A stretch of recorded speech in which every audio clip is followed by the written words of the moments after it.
बंदी छोड़ सतगुरु रामपाल जी परमेश्वर जी की जय हो। परम पिता परमात्मा सारी सृष्टि के रचनहार कुल मालिक असंख्य ब्रह्मांडों के स्वामी जगत गुरु तीनों लोकों में प्रवेश करके सबका धारण पोषण करने वाले राजाधिराज आत्माधार नाथों के नाथ देवों के देव महादेव सर्वेश्वर महेश्वर मृत्युंजय अजरो अमर आदि अनादि सनातनी प्रभु जगत पिता जगदीश्वर श्री श्री 1008 की उपाधि के वास्तविक अधिकारी अकाल मूरत सौद स्वरूपी राम वासुदेव सर्वगतम्बरम परम पूज्य प्रथम पूज्य परम संत परम पुरुष परम धनी परम दयालु सत्य कबीर हक्का कबीर अल्लाहु कबीर अल्लाहु अकबर बाखबर अल्लाह ताला जगत के तारणहार जगत के मुक्तिदाता जगत के जगन्नाथ हारे के सहारे हिंदुओं के राम मुसलमानों के अल्लाह सिखों के वाहिगुरु ईसाइयों के मसीह दया के सागर दयानिधि करुणा के सागर करुणानिधि स्वयंभू परिभू संकट मोचन कष्ट हरण मंगल करण दुख भंजन अविगत कबीर निर्विकार निर्विषम परमात्मा अलय अलेख सतगुरु आदि अनादि सतगुरु असली मर्यादा पुरुषोत्तम असली राम असली कृष्ण असली घनश्याम असली मुरारी राजाओं के राजा महाराजाओं के महाराजा शहंशाहों के शहंशाह सम्राटों के सम्राट भगवानों के भगवान अल्लाहों के अल्लाह प्रभुओं के प्रभु मसीहाओं के मसीह सच्चे वाहिगुरु बाबाओं के बाबा पीरों के पीर सेठों के सेठ जगत सेठ सावड़सा सेठ सर्वगुण संपन्न अनंत कोटि कलाओं के स्वामी अनंत कोटि ब्रह्मांडों के नायक योगियों में महायोगी ध्यानियों में महाध्यानी सिद्धों में परम सिद्ध ज्ञानियों में तत्वज्ञानी ब्रह्म ज्ञानी महाज्ञानी परम ज्ञानी सर्वश्रेष्ठ ज्ञानी विज्ञानी युवा कबीर समर्थ कबीर असमवात अमित ओजा सच्चे रहनुमा करीम अल्लाह सुभान अल्लाह दुनिया के अंतिम पैगंबर 8 सितंबर 1951 से गांव धनाना जिला सोनीपत हरियाणा भारतवर्ष की पावन भूमि पे प्रकट रियल कल की भगवान श्री नारायण साकार हरि श्री बाबा साहेब नूर अनंत परमात्मा सच्चे दरवेश सच्चे बाखबर संत श्रोमणी सतगुरु रामपाल जी परमेश्वर जी के चरण कमल में आप और हम सभी भाई बहनों का अनंत कोटि दंडवत प्रणाम। सत्साई भाई और बहनों, बहुत बड़ी दया बहुत बड़ी मेहर पूज्य गुरुदेव भगवान की परमेश्वर रामपाल जी की, जिनके शुभ आशीर्वाद से विशेष आशीर्वाद से उन्हीं के कर कमलों द्वारा लिखित उनके अमर सत्संगों का संग्रह पवित्र पुस्तक ज्ञान गंगा के ऊपर वीडियो बनाने की श्रृंखला शुरू हुई है। इस श्रृंखला में आज हमारा ये 19वें नंबर का वीडियो है और प्रत्येक वीडियो में पूज्य गुरुदेव भगवान के आशीर्वाद से हमें भक्ति और भगवान को लेकर अध्यात्म को लेकर शास्त्र अनुकूल साधना को लेकर बहुत कुछ जानने समझने और सीखने को मिल रहा है।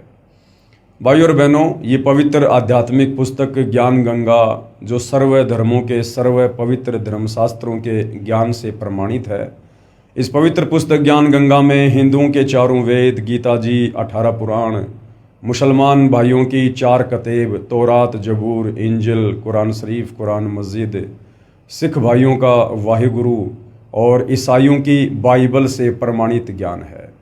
इस पवित्र पुस्तक के अमृत ज्ञान में सुई की नोक रखने जितनी भी कमी किसी भी धर्म का कोई भी धर्मगुरु निकालने में सक्षम नहीं है। अपनी अज्ञानता के चलते चाहे पूरी पुस्तक को ही क्यों ना रिजेक्ट कर दें, ये बात अलग है।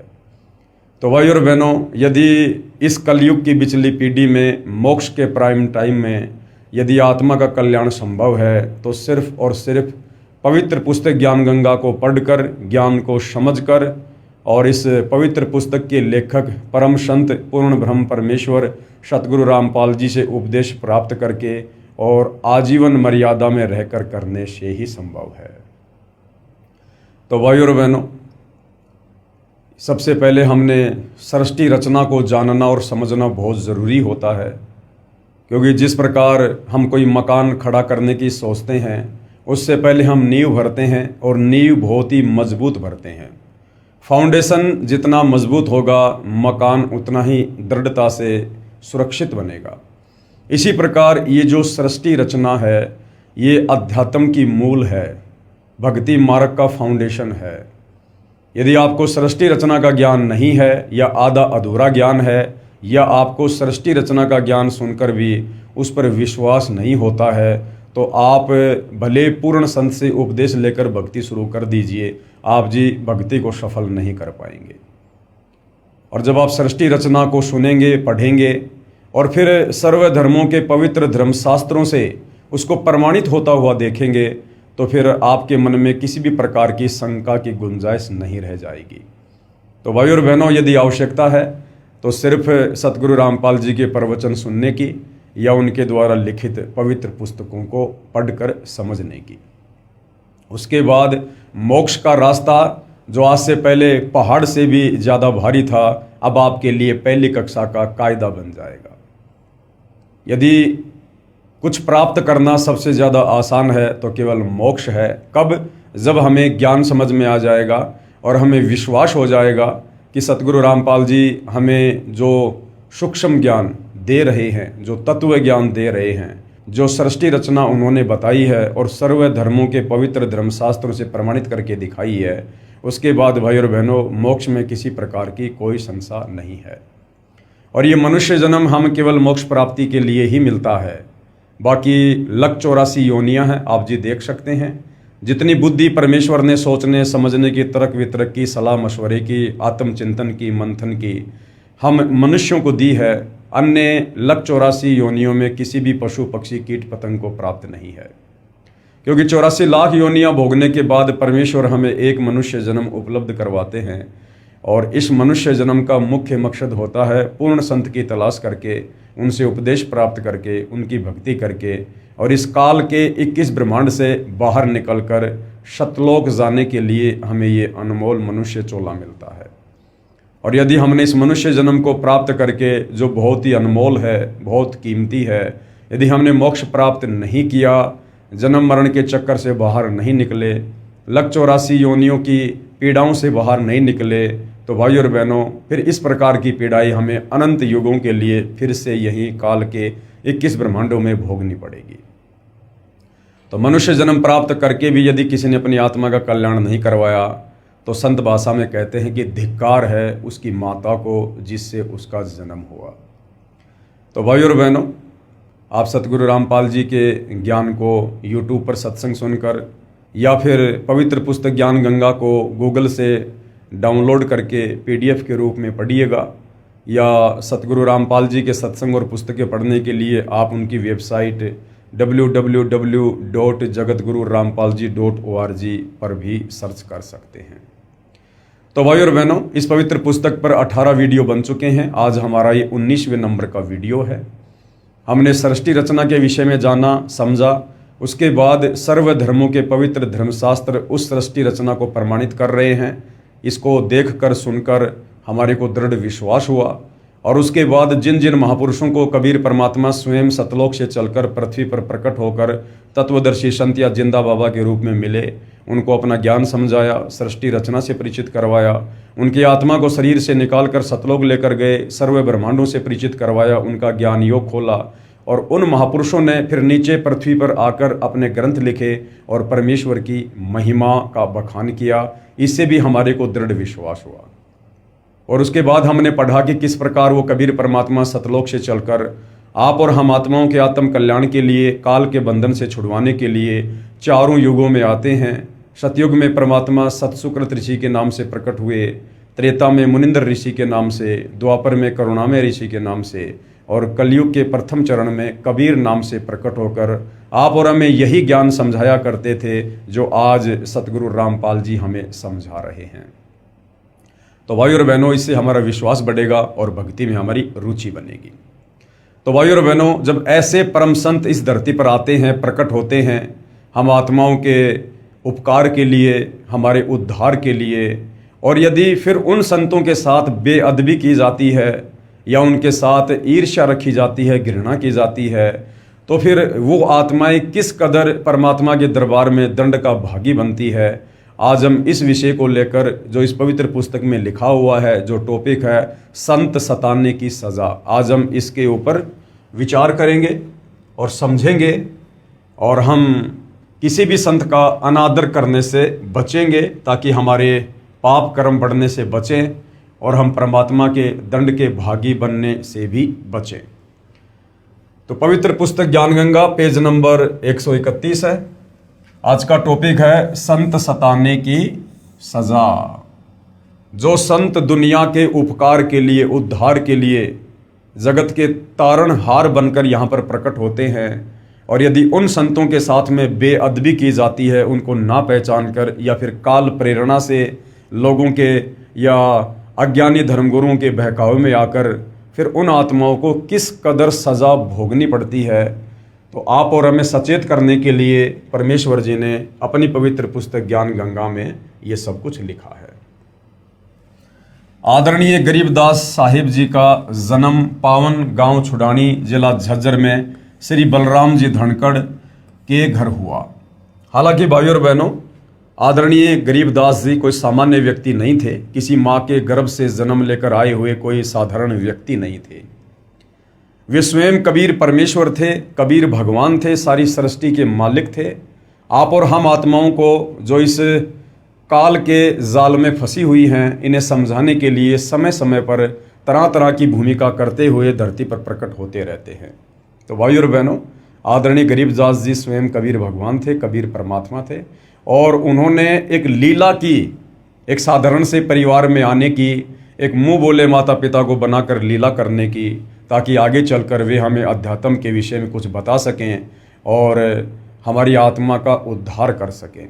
जिस प्रकार आपने सुना होगा कबीर परमेश्वर जी की कथाओं में, परमेश्वर रामपाल जी के प्रवचनों में, कि 650 साल पहले कबीर परमेश्वर जी के नाम पर बादशाह सिकंदर लोदी के धार्मिक गुरु शेख तकी ने पूरे भारतवर्ष में चिट्ठियां डलवा दी थी कि कबीर नीरू पुत्र काशी वाला भंडारा करेगा और सबको एक एक दोहर, एक एक मोहर देगा।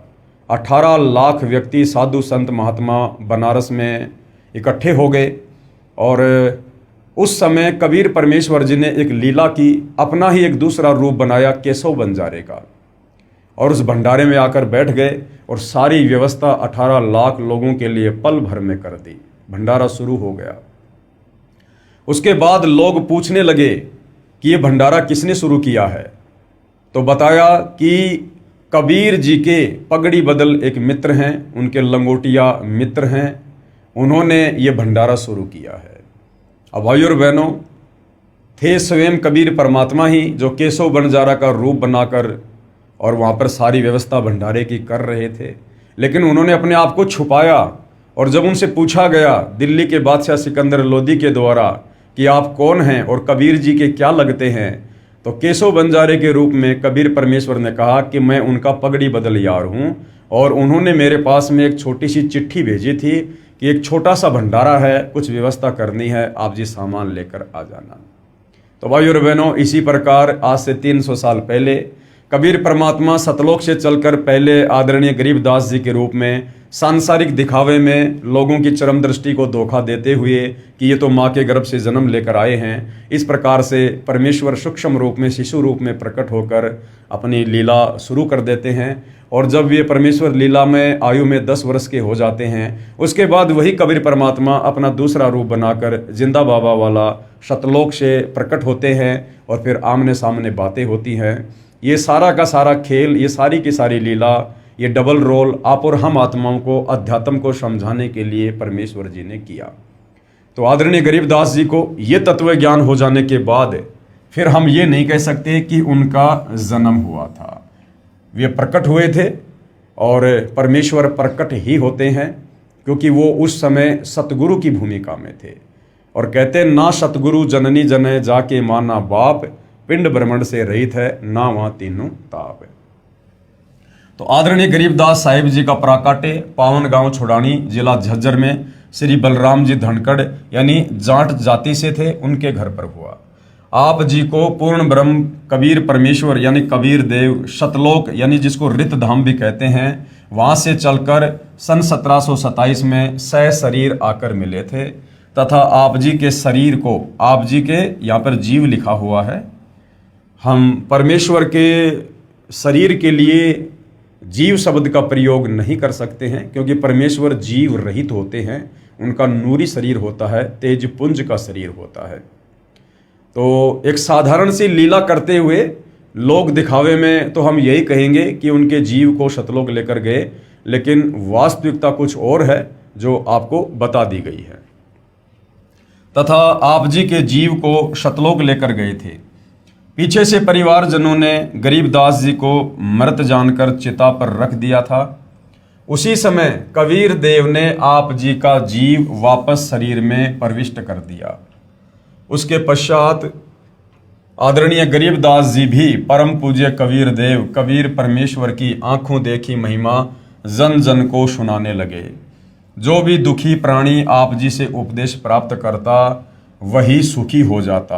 आप जी की बढ़ती महिमा तथा तत्व ज्ञान के सामने अन्य गुरुओं आचार्यों के अधूरे ज्ञान की पोल खुलने से आसपास के सर्व अधूरे ज्ञान युक्त गुरुजन आचार्य जन आप जी से अत्यधिक ईर्ष्या करने लगे। आसपास के मुख्य मुख्य चौधरियों को उल्टी पट्टी पढ़ा दी, जिससे आसपास के गांव के आम व्यक्ति प्रभु कबीर जी के प्यारे बच्चे आदरणीय गरीबदास जी से घृणा करने लगे। दिल्ली के बाजिदपुर गांव में आपका एक शिष्य था, उससे भी पूरा गांव ईर्ष्या करता था, क्योंकि भाई और बहनों, जो भगत अपने गुरु के नक्शे कदम पर चलेगा उसके साथ वही होगा जो शुरुआत में उसके गुरु के साथ होता है। क्योंकि गुरु यहाँ पर स्वयं कबीर होता है, लेकिन एक आम व्यक्ति की तरह भूमिका करता है, एक आम संत का रोल प्ले करता है, होते वे स्वयं परमात्मा ही हैं। और कबीर परमेश्वर जी अपनी वाणी में कहते हैं कि जो मम संत सत शब्द दृढ़ावे वाके संग सब राड बढ़ावे। यानी जो परमेश्वर का भगत होता है और परमेश्वर से प्राप्त ज्ञान को जो आगे बढ़ाता है, उसका प्रचार करता है, तो वो सत ज्ञान होता है, तत्व ज्ञान होता है। वो ज्ञान लोकवेद के विपरीत होता है, इस काल के विचारों के खिलाफ होता है, जिस कारण से काल उस भगतात्मा का विरोध करवा देता है। तो आदरणीय गरीबदास जी जिस प्रकार से एक भगत की भूमिका कर रहे थे, उस भगत की भूमिका में आसपास के जो धर्मगुरु थे, जो शास्त्र विरुद्ध साधना पर जनता को लगाकर रखे हुए थे अपने पेट पोषण के लिए, काल प्रेरणा से उन लोगों ने जनता को गरीबदास जी के विरुद्ध भड़का रखा था। और गरीबदास जी से उपदेश प्राप्त जो भगत थे, जो वास्तव में मर्यादा में रहकर भक्ति करते थे और अपने गुरुदेव के ज्ञान का आगे प्रचार करते थे, उनका भी आसपास के लोग विरोध किया करते थे। तो गरीबदास जी का गांव बाजिदपुर में जो भगत था, उससे भी पूरा गांव ईर्ष्या करता था। उसकी प्रार्थना पर, यानी वाजिदपुर के उस भगत की प्रार्थना पर आदरणीय गरीबदास जी यानी आप जी कुछ दिन वाजिदपुर में ठहरे। उसी समय टिड्डी दल ने आसपास के क्षेत्र में बाजरे की फसल नष्ट कर दी, परंतु आप जी के भगत की फसल को कोई हानि नहीं पहुंचाई। सर्व ग्रामवासी संत गरीबदास जी की महिमा से बहुत प्रभावित हुए तथा ज्ञान को स्वीकार करके अपना आत्म कल्याण करवाया। यानी भाई और बहनों, इस काल के लोक का एक बहुत ही घटिया नियम है। यहाँ पर ज्ञान को जल्दी से स्वीकार करके कोई भी संत की महिमा नहीं करता है, कोई भी संत के आगे घुटने नहीं टेकता है।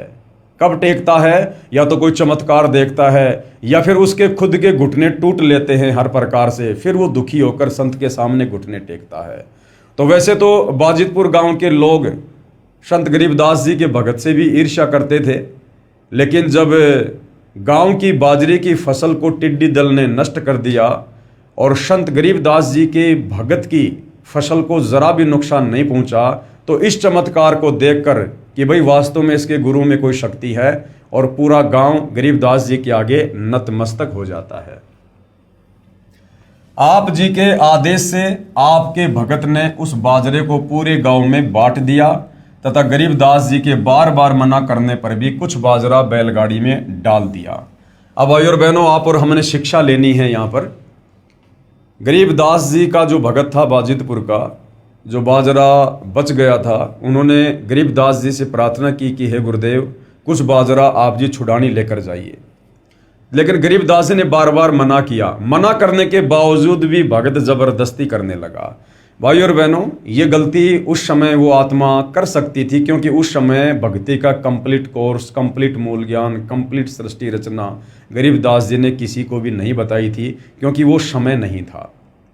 आज वर्तमान में वो समय आ चुका है और हम उस समय में जन्म लेकर भक्ति भी कर रहे हैं। ये कलयुग की बिचली पीढ़ी है और हमारे गुरुदेव भी तत्वदर्शी संत हैं, जगत गुरु हैं, और हमें ये भी पता है कि जगत गुरु और तत्वदर्शी संत की भूमिका स्वयं कबीर परमात्मा जी ही निभाते हैं। तो भाई और बहनों, वर्तमान में पहली बात तो हमने गुरु के आगे ज़्यादा बातचीत नहीं करनी होती है, गुरु से ज़्यादा सवाल जवाब नहीं करने होते हैं। कहते हैं गुरु के सन्मुख वचन ना कहिए, सो शिष रहनी गहनी सुख लइए। गुरु से हमने फालतू में वाद विवाद नहीं करना चाहिए, और यदि हमने कोई बात करने की आवश्यकता भी पड़ गई तो बहुत ही कम शब्दों में और नीची गर्दन करके, और फिर यदि संत मना कर दे या जो भी आदेश दे दे, हमने दोबारा फिर उनके आदेश से ऊपर होकर प्रार्थना नहीं करनी चाहिए। जैसा भी आदेश गुरुदेव का मिले तुरंत हमने सिरोधार्य करना चाहिए। कहते हैं कुत्ता हूँ गुरुदेव का और पवन दास का नाम, गले प्रेम की जेवड़ी, जहाँ खैचो तहाँ जाऊँ मैं, तो करो तो बावड़ूं और दूर दूर करो तो जाऊं, जो राखूं त्यों ही रहूं, जो देवो सो खाऊं। तो संत एक बार जो कह दे उसमें चाहे हमारे लिए हानि हो चाहे हमारे लिए लाभ हो, हमने उलट कर संत से फिर किसी प्रकार का कोई सवाल जवाब या वाद विवाद नहीं करना चाहिए। लेकिन गरीबदास जी के बार बार मना करने पर भी कुछ बाजरा बैलगाड़ी में डाल दिया तथा कहा कि प्रत्येक पूर्णमासी में आप भंडारा करते हो, कुछ दान आपके दास का भी हो जाएगा। भक्तों की श्रद्धा को रखते हुए आप जी ने स्वीकृति प्रदान कर दी। आदरणीय गरीबदास जी के 4 लड़के तथा 2 कन्याएं संतान रूप में थी तथा लगभग 1300 एकड़ जमीन के स्वामी थे। अब भाई और बहनों, कबीर परमेश्वर ना ही तो शादी करते हैं और ना ही कबीर परमेश्वर बच्चे यानी संतान मैथुन क्रिया से उत्पन्न करते हैं। इस काल के लोक में जो व्यवस्था इस काल बलि ने बना रखी है, इस हिसाब से कबीर परमात्मा यहाँ पर आप और हमारी चरम दृष्टि को धोखा देते हुए इस प्रकार की लीला करते हैं। और जो बच्चे वे उत्पन्न करते हैं वो उनके वचन के होते हैं, उनके शब्द के होते हैं। वो बच्चे परमात्मा मैथुन क्रिया करके यानी पति पत्नी व्यवहार करके पैदा नहीं करते हैं। हालांकि परमेश्वर की लीलाएं बहुत अजब गजब होती हैं। सामने जो स्त्री होती है, जो परमेश्वर की पत्नी की भूमिका में होती है, उसे तनिक भी महसूस नहीं होता है कि ये मेरे पति हैं या फिर वास्तव में परमेश्वर हैं। उस स्त्री को ऐसा ही लगता है जैसे एक आम स्त्री के साथ उसका पति शारीरिक संबंध बनाता है। लेकिन भाई और बहनों, परमेश्वर की गति को हम नहीं जान सकते। कहते हैं नामा और रैदास रसीला, कोई न जाने अवगत की लीला। इस परमेश्वर की गति को कोई नहीं जान सकता है। तो हमने उनके ज्ञान को समझकर ही हमने ये विश्वास करना होता है कि कबीर परमेश्वर जी के जो गुण हैं, जो लक्षण हैं और उनका जो तेज पुंज का शरीर होता है, वो इस प्रकार से पति पत्नी व्यवहार करके बच्चे उत्पन्न करने का नहीं होता है। और ना ही वो परमात्मा इस प्रकार का गंदा कर्म कभी करते हैं। उनके आसपास इस प्रकार की सोच भी नहीं होती है। तो गरीबदास जी के जो 4 लड़के और 2 लड़कियां थी, वो उनके वचन के बच्चे थे, लेकिन सांसारिक दृष्टि में उनको उनके बेटा बेटी ही बोला जाता है। उसी बैलगाड़ी में बैठकर आप गांव छुडानी को चल पड़े। रास्ते में गांव काणोदा के पास बैलगाड़ी पहुंचते ही पहले से सुनियोजित षड्यंत्र स्वार्थी गुरुओं आचार्यों ने संत गरीबदास जी को घेर लिया, सर्व बाजरा लूट लिया तथा उसी गांव के चौधरी छाजूराम छिकारा को सूचना कर दी कि वो हिंदू धर्म का द्रोही पकड़ लिया है। गरीबदास जी ने मना किया था कि भैया बाजरा मत दे, बाजरा मत दे। गरीबदास जी को पता था कि ये व्यर्थ में जाएगा, क्योंकि संत अंतर्यामी होते हैं, जानी जान होते हैं। लेकिन भगत ने फिर भी जिद की और जबरदस्ती बैलगाड़ी में बाजरा डाल दिया। वो बाजरा उन षड्यंत्रकारी लोगों ने लूट लिया। वो बाजरा भंडारे में नहीं लग पाया। और क्या किया? स्वार्थी गुरुओं आचार्यों ने संत गरीबदास जी को घेर लिया, सारा बाजरा लूट लिया तथा उसी गांव के चौधरी छाजूराम छिकारा को सूचना कर दी कि वह हिंदू धर्म का द्रोही पकड़ लिया गया है। आज सतगुरु रामपाल जी के साथ भी उनको ना पहचान कर, एक आम व्यक्ति मानकर, आम संत जानकर, उनके साथ भी काल प्रेरणा से ये आचार्य, धर्मगुरु और आम जनता के लोग जिनका थोड़ा बहुत कोई स्वार्थ होता है, वो वही व्यवहार कर रहे हैं जो गरीबदास जी के साथ हो रहा था। आज सतगुरु रामपाल जी शास्त्र अनुकूल शत भक्ति दे रहे हैं, महाउपकारक कार्य कर रहे हैं, दुखियों के जीवन को सुख में तब्दील कर रहे हैं। उसके बावजूद भी उन्हें तरह तरह की संज्ञा दी जाती है, उनके ज्ञान को ना सुनकर, ना समझकर, कि ये हिंदू देवी देवताओं के विरोधी हैं, ये सनातन धर्म के विरोधी हैं, आदि आदि। चौधरी छाजूराम जी के आदेश से चौपाड़ में बांध दिया गया। अब आदरणीय गरीबदास जी को चौधरी जी के आदेश से गांव की चौपाल में बांध दिया गया। अब देखना भाइयों और बहनों, संत को सताने की कितनी बड़ी सजा मिलती है। जैसे वर्तमान में पूर्ण संत की भूमिका सतगुरु रामपाल जी कर रहे हैं, इनके अलावा धरती पर और कोई पूर्ण संत नहीं है। और जिस प्रकार से 2006 में करोथा कांड हुआ, सतगुरु रामपाल जी को सताया गया, 21 महीने उनको जेल हुई, बेवजह उनको यातनाएं दी गई। उसके बाद 2014 में बरवाला कांड हुआ, बेवजह निर्दोष सतगुरु रामपाल जी को लगभग 11.5 वर्ष जेल में रहना पड़ा।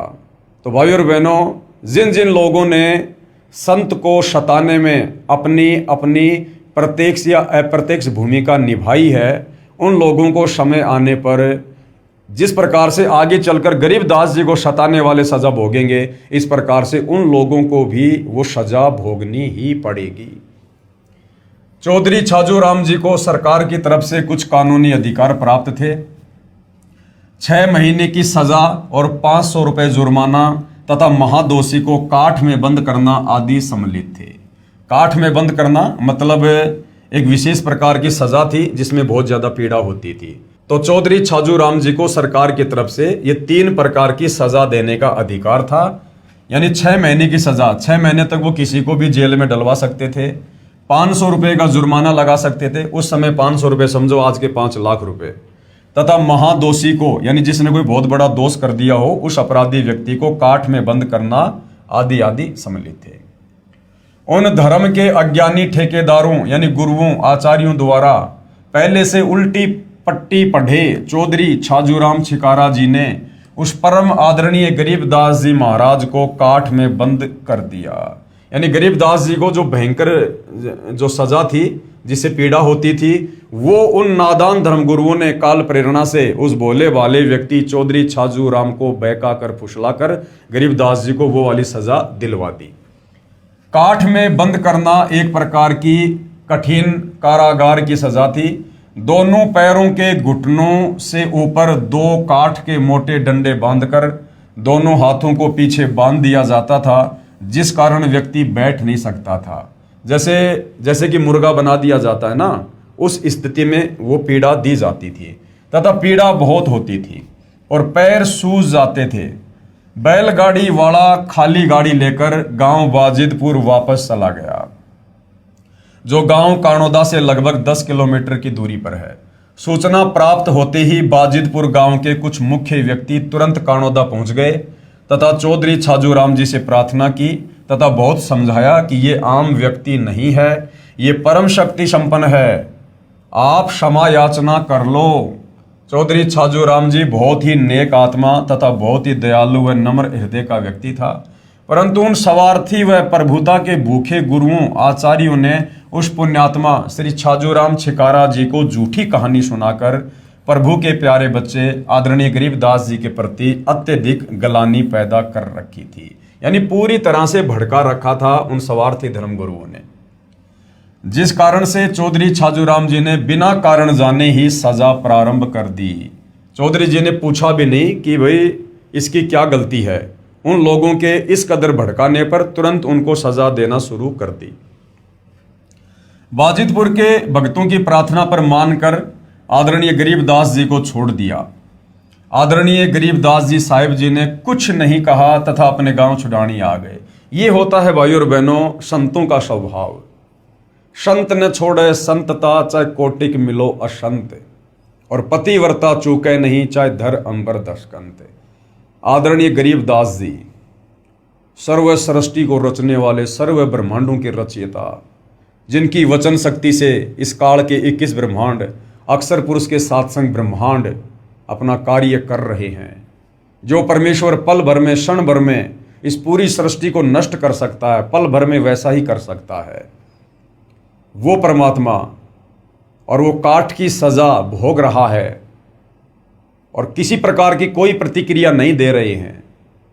और जैसे ही उनको छोड़ा गया, किसी प्रकार की प्रतिक्रिया ना देकर, कोई सफाई ना देकर, कोई गुस्सा ना करके, और तुरंत वहाँ से छुड़ाने के लिए चल पड़ते हैं।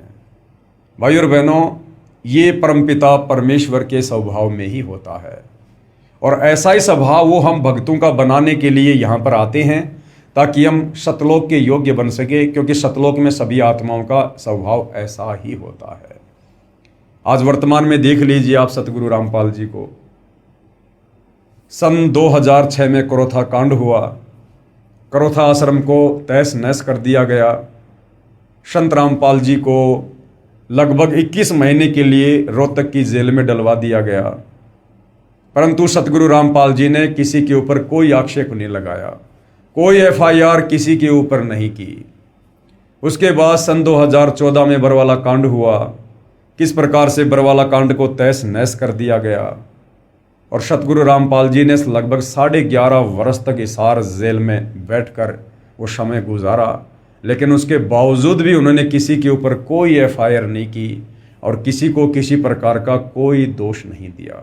तो भाई और बहनों, ये होते हैं पूर्ण संत के लक्षण, क्योंकि पूर्ण संत की भूमिका परमात्मा ही कर सकता है। एक सामान्य जीव में, सामान्य संत में इतना धैर्य, इतना विवेक, इतनी शालीनता नहीं हो सकती है। कुछ दिनों उपरांत चौधरी छाजू राम जी सुबह सुबह टट्टी फिरने यानी फ्रेश होने जोहड़ यानी तालाब पर गए, तो उनके दोनों हाथ 2 घुड़सवारों ने काट दिए। उसी समय उनके समक्ष ही अदृश्य हो गए। फिर क्या हुआ भाई और बहनों, अगले दिन जब चौधरी छाजू राम जी फ्रेश होने के लिए अपने खेतों की तरफ गए, गांव से बाहर गए, तो 2 व्यक्ति घोड़ों पर सवार होकर आए और उन दोनों ने बेवजह बिना कुछ पूछे चौधरी छाजू राम जी के दोनों हाथ तलवारों से काट दिए और चल दिए। उसी समय उनके समक्ष ही अदृश्य हो गए और वहीं से तुरंत वो अदृश्य हो गए। इस दृश्य को तालाब पर उपस्थित कई व्यक्तियों ने भी देखा। बहुत उपचार करवाया, परंतु दर्द तथा रक्त का स्राव बंद नहीं हुआ। कई दिन तक बुरी तरह चिल्लाते रहे। फिर एक व्यक्ति ने कहा, उसी संत गरीबदास जी के पास जाकर क्षमा याचना कर लो, वे दयालु हैं। अब भाई और बहनों, जिस व्यक्ति ने यह बात कही कि आप उसी परम संत गरीबदास जी के पास जाके क्षमा याचना करो, आपने संत को बेवजह सताया है, जिसकी सजा आपको मिली है। अब छाजू राम जी तक ये संदेशा पहुंचाना भी गरीबदास जी की ही मेहरबानी थी, यानी गरीबदास जी ने ही उस व्यक्ति में प्रेरणा करके और छाजू राम जी को याद दिलाया कि आप उसी संत गरीबदास जी के पास जाकर क्षमा याचना करो, जिनको आपने बेवजह यातना दी थी।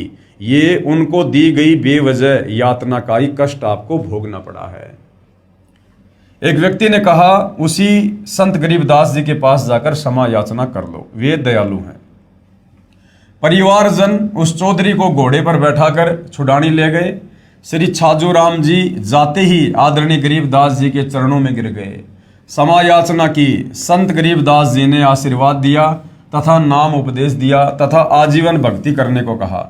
चौधरी छाजू राम जी ने कहा, दाता, मेरे को आपके विषय में अत्यधिक भ्रमित कर रखा था, मुझे नहीं मालूम था कि आप पूर्ण परमात्मा आए हो।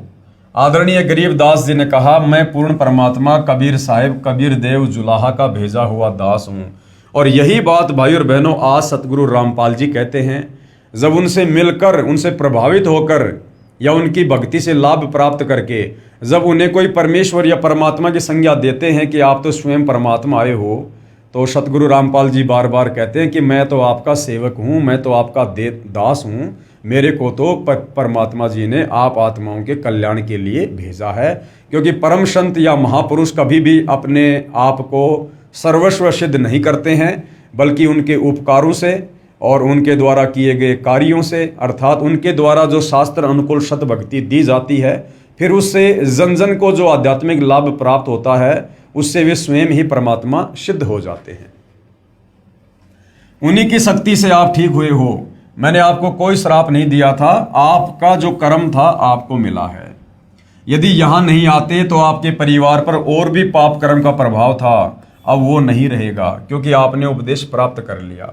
चौधरी छाजू राम जी ने अपने सर्व परिवार को उपदेश दिलाया। आज भी उसी पुण्यात्मा छाजू राम के वंशज आदरणीय गरीबदास जी की परंपरागत पूजा करते हैं। लगभग सैकड़ों परिवार हैं जिन्हें छाजूवाड़ा कहते हैं, क्योंकि तुमने उस दरगाह का महल नहीं देखा। कौन सी दरगाह का? परमेश्वर के दरबार का, जहां बैठकर परमात्मा सबका न्याय करते हैं। और धर्म राय के तिल तिल का लेखा। राम कहे मेरे साध को, यानी भगत को, राम यानी परमात्मा, परमात्मा कहे मेरे भगत को, दुख ना दीजो कोय, भगत दुखाए मैं दुखी, मेरा आपा भी दुखी होए। हिरण्यकशिपु उदर विदारिया, यानी हिरणाकुश का परमात्मा ने नरसिंह रूप धारण करके पेट फाड़ा था। हिरणाकुश उदर विदारिया, और मैं ही मार्या कंस, जो मेरे भगत को सतावे उसका खोदूं वंश। साध 57 कोटि पाप है, यानी संतों को सताना करोड़ों पाप के बराबर है। अनगिन हत्या अपराधम, और दुर्वासा की कलप से प्रलय हो गए यादव। उपरोक्त वाणी में सतगुरु गरीबदास जी प्रमाण दे रहे हैं कि परमेश्वर कहते हैं कि मेरे संत यानी भगत को दुखी मत कर देना। जो मेरे संत को दुखी करता है समझो मुझे दुखी करता है, क्योंकि उपदेश प्राप्त करने के बाद संत यानी भगत किसी को भी दुखी नहीं करता है, ना उसकी मनसा होती है किसी को परेशान करने की। और ऐसे पुण्यात्मा के साथ यदि कोई बदतमीजी करता है, बेअदबी करता है, उसको दुखी करता है, तो समझो कि वो परमात्मा को ही दुखी कर रहा है। और परमात्मा के साथ पंगा लेने वाले का फिर आने वाले समय में क्या हश्र होता है, ये सर्वविदित है। जब मेरे भगत प्रहलाद को दुखी किया, तब मैंने हिरण्यकशिपु का पेट फाड़ा और मैंने ही कंस को मारा। और जो मेरे साधु यानी भगत को दुखी करेगा, मैं उसका वंश मिटा दूंगा, उसका वंश ही मिटा दूंगा। जैसे दुर्योधन ने यानी कौरवों ने पांडवों को बेवजह दुखी किया, परमेश्वर ने उनका वंश ही मिटा दिया। लंकापति रावण ने श्री रामचंद्र जी को बेवजह दुखी किया, उसकी पत्नी का अपहरण किया, परमात्मा ने रावण का वंश ही समाप्त कर दिया। आज रावण के वंश में कोई दीपक लगाने वाला भी नहीं है। उसके बाद में कंस ने श्री कृष्ण जी को बेवजह दुखी किया, परेशान किया, परमात्मा ने उस कंस का नामो निशान ही समाप्त कर दिया, वंश ही समाप्त कर दिया। इसलिए संत को सताने के करोड़ों पाप लगते हैं। तो भाइयों और बहनों, जिन जिन लोगों ने परम संत, पूर्ण संत जो भूमिका गरीबदास जी कर रहे थे, उससे भी कई गुना ज्यादा अव्वल दर्जे की भूमिका आज सतगुरु रामपाल जी कर रहे हैं। आदरणीय गरीबदास जी भी स्वयं कबीर परमात्मा थे, लेकिन अपने आप को छुपा कर लीला कर रहे थे। सतगुरु रामपाल जी भी स्वयं कबीर परमात्मा हैं, लेकिन अपने आप को छुपा कर लीला कर रहे हैं। तो जिस प्रकार से भाइयों और बहनों, करोथा कांड के समय जिन जिन लोगों ने उनके साथ बेअदबी की है, आगे चलकर उन तमाम लोगों का क्या हश्र हुआ, ये आप जी उनके द्वारा लिखित 2 पुस्तकें हैं। एक तो करोथा कांड और दूसरी है भोगेगा अपना कियारे। उसके ऊपर भी मैं वीडियो बना चुका हूं, आप जी सोशल मीडिया पर देख सकते हैं कि किस प्रकार से करोथा के आसपास के गांव वाले, डिग्गल वाले, बागपुर वाले, करोथा वाले, इन गांव वालों को किस प्रकार से असहनीय पीड़ाओं का सामना करना पड़ा। लोगों की अकाल मृत्यु हुई, कोई बीमारी से मरा, कोई एक्सीडेंट से मरा, कोई तड़प तड़प के मरा। जिन लोगों ने करोथा कांड में प्रत्यक्ष या अप्रत्यक्ष रूप में हमले में अपनी भूमिका अदा की थी। उसके बाद 2014 बरवाला कांड, और जिन जिन लोगों ने बरवाला कांड में जैसे भी अपनी भूमिका अदा की, कुछ लोगों के साथ तो उनके द्वारा की गई बेअदबी की सजा उन्हें मिल चुकी है, और बाकी लोगों को आने वाले समय में मिलनी बाकी है, क्योंकि ये परमेश्वर का विधान है। तो कहते हैं जो मेरे साधु को दुखी करेगा मैं उसका वंश मिटा दूंगा। इसलिए संत को सताने के करोड़ों पाप लगते हैं। जैसे अनगिन यानी अनंत हत्याएं कर दी हों। ये अनजान लोग परमात्मा के संविधान से परिचित नहीं हैं, इसलिए भयंकर भूल करते हैं और फिर दंड के भागी बनते हैं। साधु सताने को निम्न दंड मिलता है, यानी आध्यात्मिक क्षेत्र में परमात्मा के संविधान के अनुसार किसी साधु संत महात्मा को सताने का कितना दंड मिलता है, क्या दंड मिलता है, यदि वास्तव में कोई साधु है तो। यदि एक मनुष्य दूसरे मनुष्य की मृत्यु कर देता है तो उसका अगले जन्म में हत्या करने से पूरा हो जाता है। मान लीजिए आज किसी ने किसी भी कारणवश किसी की हत्या कर दी, तो अगले जन्म में वो अपनी हत्या का बदला चुका देता है। यानी जिसकी हत्या की गई थी अगले जन्म में वो कोई न कोई मनुष्य जन्म प्राप्त करके और सामने वाले की हत्या करके अपना बदला पूरा कर लेता है। परंतु जिन्होंने संत को सताया है उनका बदला 1 या 2 जन्म में पूरा नहीं होता। लेकिन संत को सताने का बहुत बड़ा दंड है जो अनंत जन्मों में भी पूरा नहीं होता। सतगुरु अपनी वाणी में कहते हैं, अर्धमुखी गर्भवास में हरदम बारंबार। कितनी बड़ी सजा मिलती है संत को सताने वालों को। अर्धमुखी यानी माँ के गर्भ में ऊपर को पैर और नीचे को सर। अर्धमुखी गर्भवास में हरदम बारंबार यानी बारंबार। कब तक? जब तक ये सृष्टि प्रलय में नहीं आएगी तब तक उस व्यक्ति को जिसने संत को सताया है, उस व्यक्ति को 9 महीने माँ के गर्भ में बारंबार नीचे को सर ऊपर को पैर करके नरक कुंड भोगना पड़ेगा और जन्म लेते ही तुरंत उसकी मृत्यु हो जाएगी। फिर वापस उसको माँ के गर्भ में वही सजा। तो ये सजा उसको अनंत बार मिलेगी, बारंबार मिलेगी जब तक सृष्टि का संहार नहीं हो जाएगा। अर्धमुखी गर्भवास में हरदम बारंबार और झूनी भूत पिशाच की। और अगर योनि भी मिलेगी तो किसकी मिलेगी? भूत या पिशाच की। जब लग सृष्टि संहार, जब तक ये सृष्टि नष्ट नहीं हो जाएगी तब तक उसको इस प्रकार की यातना संत सताने वाले को बारंबार मिलेगी। ऐसी गलती करने वालों को परमेश्वर भिन्न प्राणियों की योनियों में बारंबार माँ के गर्भ में डालते हैं, अर्थात वह जन्म लेते ही बारंबार मृत्यु को प्राप्त हो जाता है। कभी वो सुअरी के गर्भ में आएगा और गर्भ में असहनीय कष्ट भोगेगा और उस सुअरी के गर्भ से जन्म लेते तुरंत किसी न किसी कारण से उसकी मृत्यु हो जाएगी। फिर अगला जन्म परमात्मा उसको कुतिया के जो है गर्भ में डालेगा, फिर कुतिया के गर्भ में वो असहनीय पीड़ा भोगेगा, फिर जन्म लेते ही किसी न किसी कारण से तुरंत उसकी मृत्यु हो जाएगी। इस प्रकार अनंत बार वो माँ के गर्भ में ऐसे ही जन्मेगा और मरेगा और कष्ट भोगेगा। और थोड़ा बहुत यदि उसको जन्म मिला तो भूत या पिशाच की योनि उस व्यक्ति को प्राप्त होती है जो संत को दुखी करता है। अब संत भाई और बहनों कोई तत्वदर्शी संत ही नहीं होता कि भाई किसी गुरु को सताएंगे तो ही जो है हमें यहाँ पर यह दंड मिलेगा। संत यानी भगत, जो भक्ति करता है। अरे तत्वदर्शी संत तो स्वयं परमात्मा होते हैं, लेकिन इस प्रकार की भूमिका करके वो हमें सावधान करते हैं कि जो मेरे से उपदेश प्राप्त करके जो भक्ति करता है और जो किसी को दुखी नहीं करता और उसके बावजूद भी यदि उसको कोई दुखी करेगा, वो चाहे भगत हो चाहे जगत हो, फिर उसको इस प्रकार की यातनाएं भोगनी पड़ेंगी, वो चाहे भगत ही क्यों ना हो। तो भाई और बहनों, हम बेवजह अपनी अज्ञानता के चलते एक दूसरे को दुखी करके सताकर इस प्रकार की सजा मोल ले लेते हैं। परमात्मा किसी का सगा नहीं है। परमेश्वर का विधान चाहे जगत हो चाहे भगत हो, सबके ऊपर समान रूप से लागू होता है। ऐसी गलती करने वालों को परमेश्वर भिन्न भिन्न प्राणियों की योनियों में बारंबार मां के गर्भ में डालते हैं, अर्थात वह जन्म लेते ही बारंबार मृत्यु को प्राप्त हो जाता है। और जब तक सृष्टि प्रलय नहीं हो जाती तब तक भूत पिशाच की योनि वह मां के गर्भ में महान कष्ट रखता है, जो बहुत ही दुखदायी होता है। और जब तक क्षमा नहीं मिलती तब तक सताया हुआ संत ही क्षमा नहीं कर देता।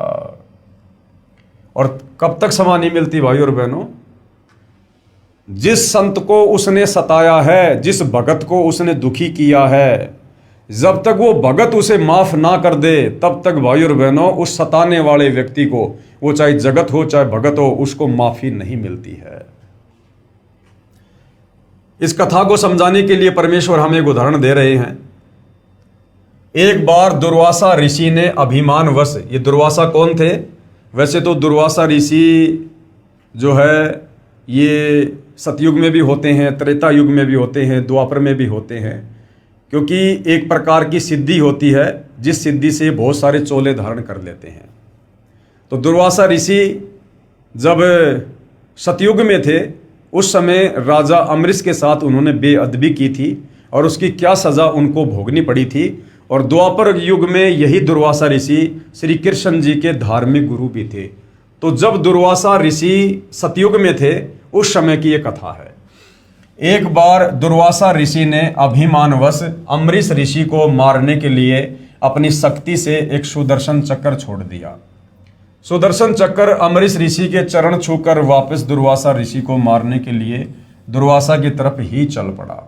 दुर्वासा ऋषि ने सोच लिया कि तूने बहुत बड़ी गलती कर दी है, लेकिन अधिक समय न रहता देख दुर्वासा सुदर्शन चक्र के आगे आगे भाग लिया। भागता भागता श्री ब्रह्मा जी के पास गया और बोला कि हे भगवान, कृपया आप मुझे इस सुदर्शन चक्र से बचाओ। इस पर ब्रह्मा जी बोले कि ऋषि जी, ये मेरे वश की बात नहीं है। अपने सिर पर से बला को टालते हुए कहा कि आप भगवान शंकर के पास जाओ, वे ही आपको बचा सकते हैं। ये सुनते ही दुर्वासा ऋषि भगवान शंकर के पास गया और बोला कि हे भगवान, कृपया करके आप मुझे इस सुदर्शन चक्र से बचाओ। इस पर भगवान शिव ने भी ब्रह्मा जी की तरह टालते हुए कहा कि आप श्री विष्णु भगवान के पास जाओ, वही आपको बचा सकते हैं। क्योंकि सुदर्शन चक्र ने उग्र रूप धारण कर रखा था और वो सुदर्शन चक्र कोई इस त्रिलोकीय विष्णु का नहीं था, स्वयं कबीर भगवान उस समय जो है उस सुदर्शन चक्र के रूप में समझ लो। यानी कबीर परमात्मा जी के तेज से ही उस सुदर्शन चक्र ने इतना उग्र रूप धारण किया, जिससे ब्रह्मा जी और शंकर जी भी उस आपत्ति को टालने में जो है समर्थ दिखाई नहीं दिए। ये सुनते ही भगवान विष्णु जी के पास जाकर दुर्वासा ऋषि ने कहा कि हे भगवान, आप ही मेरे को इस सुदर्शन चक्र से बचा सकते हो। अब उधर भाई और बहनों क्या हुआ, कबीर परमात्मा जी ने उधर से विष्णु जी का रूप धारण किया और अलग से विष्णु लोक की रचना की और सर्व देवी देवताओं को अपने पास बैठाकर वहां पर लीला करने लगे। क्योंकि परमात्मा ने अपने भगत की महिमा को संसार में बनाना होता है और ये दिखाना होता है, उदाहरण कोड करना होता है कि सच्ची भक्ति करने वाला भगत यदि उसको कोई सताएगा, दुखी करेगा, तो किस कदर सामने वाले को सजा भोगनी पड़ती है। और साथ में ये भी दिखाया कि आप चाहे कितने बड़े ऋषि हो, चाहे महात्मा हो, यदि आपने भक्ति मर्यादा को तोड़ा और किसी के साथ बेअदबी की तो आपको भी नहीं बख्शा जाएगा। क्योंकि दुर्वासा बहुत बड़ा संत था, योगी था, तपस्वी था, तीनों लोकों में उसका डंका बजता था। ब्रह्मा विष्णु महेश भी उनके नाम से कांपते थे कि कहीं कोई श्राप ना दे दे। और राजा अम्बरीश जो राजा था, लेकिन वो शत भक्ति भगवान विष्णु की करता था, जिस कारण से उस शत भक्ति के प्रभाव से और दुर्वासा ऋषि को भी अपनी जान बचाना भारी पड़ गया। ये सुनते ही भगवान विष्णु जी के पास जाकर दुर्वासा ऋषि ने कहा कि हे भगवान, आप ही मेरे को इस सुदर्शन चक्र से बचा सकते हो। देखो, श्री ब्रह्मा जी ने कहा कि भैया मैं नहीं बचा सकता, श्री शंकर जी ने कहा मैं नहीं बचा सकता, तो विष्णु जी फिर क्या हैं? ये तीनों भाई तो हैं, ब्रह्मा विष्णु महेश, और तीनों के पास में बराबर पावर है। तो जब ब्रह्मा जी नहीं बचा पाए सुदर्शन चक्र से, शंकर जी नहीं बचा पाए, तो अगर वो विष्णु उस समय वहां होते तो विष्णु जी कैसे बचा सकते थे? तो उस समय वहां पर विष्णु का रूप धारण करके ये लीलाधर कबीर भगवान सर्व देवी देवताओं को इकट्ठा करके स्वयं ही वहां पर शेषनाग की सैया पर लेट गए। क्योंकि परमात्मा ने बाकी के देवी देवताओं को भी ये दिखाना था, क्योंकि दुर्वासा ऋषि के आगे बाकी के देवी देवता भी डरा करते थे, भयभीत थे। तो परमात्मा ने उन देवी देवताओं का भय भी समाप्त करना था। और दुर्वासा ने कहा कि आप ही मेरे को इस सुदर्शन चक्र से बचा सकते हो, वरना ये मेरे को काट कर मार डालेगा। इस पर भगवान विष्णु जी ने कहा कि हे ऋषि जी, यानी भगवान विष्णु रूप में कबीर परमात्मा ने कहा कि हे ऋषि जी, ये सुदर्शन चक्र आपको क्यों मारना चाहता है? क्योंकि परमात्मा वहां पर बैठे साथ उन 33 करोड़ देवी देवताओं को भी हकीकत से परिचित करवाना चाहते थे। ऋषि ने उपरोक्त सारी कहानी बताई कि ऐसे ऐसे मैं अम्बरीश जी के पास गया था, अम्बरीश अपनी साधना कर रहा था, मैंने उसको ज़बरदस्ती ऐसी ऐसी साधना के लिए कहा तो उसने मना कर दिया बड़े प्यार प्रेम से, लेकिन मैंने गुस्से में आकर और उसको मारने के लिए सुदर्शन चक्र छोड़ दिया और उल्टा ये सुदर्शन चक्र मुझे ही मारने के लिए दौड़ पड़ा। ऋषि ने उपरोक्त सारी कहानी बताई। तब विष्णु जी ने कहा कि हे दुर्वासा, यदि आप उसी अम्बरीश ऋषि के चरण पकड़कर माफी मांगोगे तो ये सुदर्शन आपकी जान बख्श सकता है। कि भैया उसी भगत के पास वापस जा जिसको तूने दुखी किया, परेशान किया, जिसके साथ तूने बेअदबी की, अगर वो माफ करेगा तो तेरा ये कष्ट कटेगा, नहीं तो नहीं कटेगा। परमात्मा काट सकते थे, समर्थ थे, लेकिन मालिक ने उदाहरण पेश करना था ये कि जिसको सताओगे, जब तक वो तुम्हें आत्मा से माफ नहीं करेगा, तुम्हारा वो दंड कभी भी जो है वो कम नहीं होगा। अन्यथा मैं तो क्या, कोई भी देव आपको नहीं बचा सकता, इसका दूसरा कोई विकल्प ही नहीं है। मरता क्या नहीं करता। दुर्वासा ऋषि वापस जाकर अमरीश ऋषि के चरण पकड़कर रोने लगा और माफी मांगी। तब अमरीश ऋषि ने वह सुदर्शन चक्र अपने हाथ में पकड़ दुर्वासा ऋषि को दिया और कहा कि संतों ऋषियों के साथ बेअदबी कभी नहीं करनी चाहिए, उसका परिणाम बहुत बुरा होता है। श्री कृष्ण गुरु कशनी हुई और बचेगा कौन। श्री कृष्ण जी के आध्यात्मिक गुरु थे दुर्वासा जी। अब सोचिए, 3 लोक के भगवान विष्णु जी जो कृष्ण रूप में थे और जिन्होंने दुर्वासा को गुरु बनाया, तो दुर्वासा कितना शक्तिशाली होगा। और कहते हैं संतों के साथ बेअदबी करने पर जब परमात्मा ने दुर्वासा जैसों को भी नहीं बख्शा, तो आम व्यक्ति यदि साधु संतों को दुखी करेगा, परेशान करेगा, तो उनके साथ में क्या बीतेगी। जब श्री कृष्ण जी के गुरुजी दुर्वासा जैसे ऋषियों की ये हालत है, तो आम आदमी कैसे बच सकता है। तो भाई करोथा कांड से लेकर और बरवाला कांड में जिन जिन लोगों ने परम संत सतगुरु रामपाल जी के साथ में बेअदबी की है, उन तमाम भाई बहनों से दास प्रार्थना करेगा कि भाई अति शीघ्र अपने उन महापापों की, गुनाहों की क्षमा याचना कर लीजिएगा। परम संत बड़े दयालु होते हैं और सतगुरु रामपाल जी तो महादयालु हैं। हो सकता है परमेश्वर आप जी को माफ़ कर दें और आप उनसे उपदेश लेकर अपनी आत्मा के कल्याण के लिए भक्ति शुरू करें।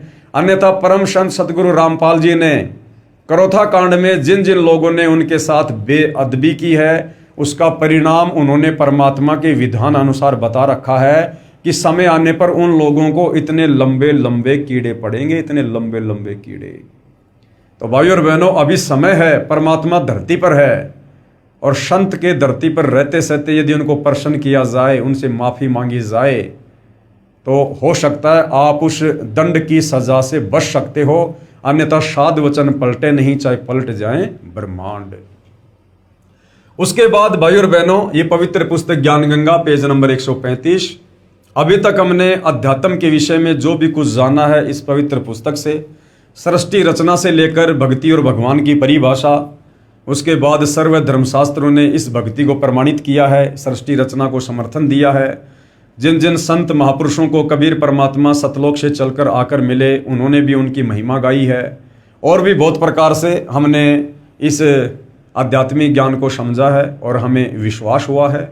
अब उसके बाद में कुछ ऐसे साधु संत यानी ऐसे भगत जो पहले नाम उपदेश प्राप्त करने से पूर्व बहुत ज़्यादा दुखी थे, परेशान थे, हर प्रकार से भटक चुके थे, दुखी हो चुके थे, बहुत सारे साधु संतों की शरण ग्रहण कर चुके थे, परंतु उनके जो 3 ताप के कष्ट थे, जो उनके भाग्य में लिखे हुए कर्म दंड थे, वो मिटने का नाम नहीं ले रहे थे, जिस कारण से उनका जीवन नरक बना हुआ था।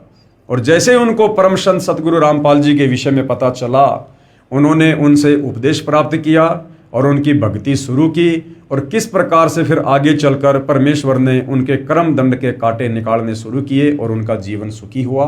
इसी कड़ी में कुछ भक्तों ने अपने इंटरव्यू दिए हैं, जिनको पवित्र पुस्तक ज्ञान गंगा में शामिल किया गया है, ताकि उन पुण्यात्माओं के उन इंटरव्यूज को सुनकर और हमें भी सतगुरु रामपाल जी के ऊपर विश्वास हो और उनके द्वारा दी गई भक्ति पर विश्वास हो।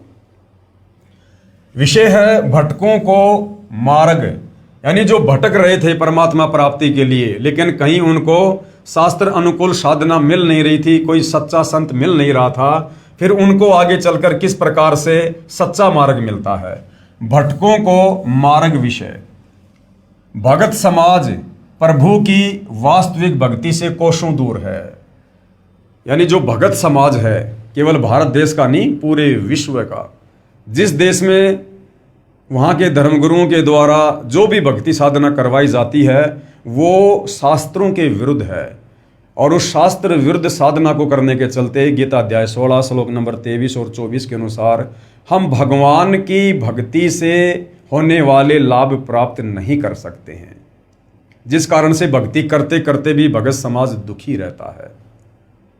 तो भाई और बहनों, किस प्रकार से सतगुरु रामपाल जी की शरण में आने के बाद आत्माओं को खुशी मिलती है, लाभ मिलता है, उनके कर्म के कांटे निकलते हैं, आप जी यहां पर देखेंगे। सतलोक आश्रम करोथा, जिला रोहतक, हरियाणा में कबीर परमेश्वर के प्रकट दिवस के उपलक्ष्य में चल रहे 5 दिवसीय 18 से 22 जून 2005 तक सत्संग समारोह में भगत बसंत सिंह सैनी ने अपनी कहानी सुनाई, जो निम्नलिखित है, कृपया ध्यान से पढ़ें। प्रभु प्यासे भगत बसंत सिंह सैनी को मार्ग मिलना, यानी बसंत सिंह सैनी जो गांव गांद्रा, जिला रोहतक, हरियाणा से है, और किस प्रकार से परमात्मा की ये पुण्यात्मा अपने पूर्व जन्मों के पाप कर्मों के कारण जो कष्ट इनके ऊपर आ रहे थे, उन कष्टों को लेकर ये दर दर की ठोकर खा रहे थे, साधु संत महात्माओं के पास जा रहे थे, जो जैसा समाधान जहां भी बता दिया करता था वहां पर ये पहुंच जाया करते थे, परंतु इनके जो कर्मों के जो कष्ट थे वो समाप्त होने का नाम नहीं ले रहे थे। और इस परिवार की स्थिति ऐसी हो गई थी कि ये परिवार बिल्कुल समाप्ति की कगार पर था। और किस प्रकार से फिर सतगुरु रामपाल जी ने इस प्यारी आत्मा के हाथ को पकड़ा, अपनी शरण में लिया, और किस प्रकार से फिर ये परिवार जो महादुखी था, ये परिवार किस प्रकार से अपने जीवन को अध्यात्म की ऊंचाइयों पर लेकर जाता है। मैं बसंत सिंह सैनी गांव गांद्रा, जिला रोहतक, हरियाणा का रहने वाला हूं तथा पुराना पता मकान नंबर S161 पांडव नगर नजदीक मदर डेयरी, यमुना पार, दिल्ली 92 में रहता था। हमारे परिवार पर मानो दुखों का पहाड़ टूटा हुआ था, फिर भी परमात्मा को पाने की चाहत व दुखों की निवृत्ति के लिए संतों व महंतों के पास आते जाते रहते थे, परंतु कहीं भी दुखों का निवारण नहीं हुआ। हर संत यही कहता था कि बेटा कोई बात नहीं, मैं जो नाम दीक्षा देता हूं उन मंत्रों का जाप कर और जो भी दान धर्म की जो क्रिया है वो कर, तेरे पाप कर्म नष्ट हो जाएंगे। परंतु कुछ दिनों बाद बसंत सिंह सैनी देखता कि मेरे पाप कर्मों में, मेरे उन प्रारब्ध के कर्मों में किसी प्रकार का कोई भी बदलाव नहीं हो रहा है, मैं ज्यों का त्यों दुखी हूं, परेशान हूं, परंतु कहीं भी दुखों का निवारण नहीं हुआ। आखिरकार एक जाने माने संत श्री आसाराम बापू से मिले।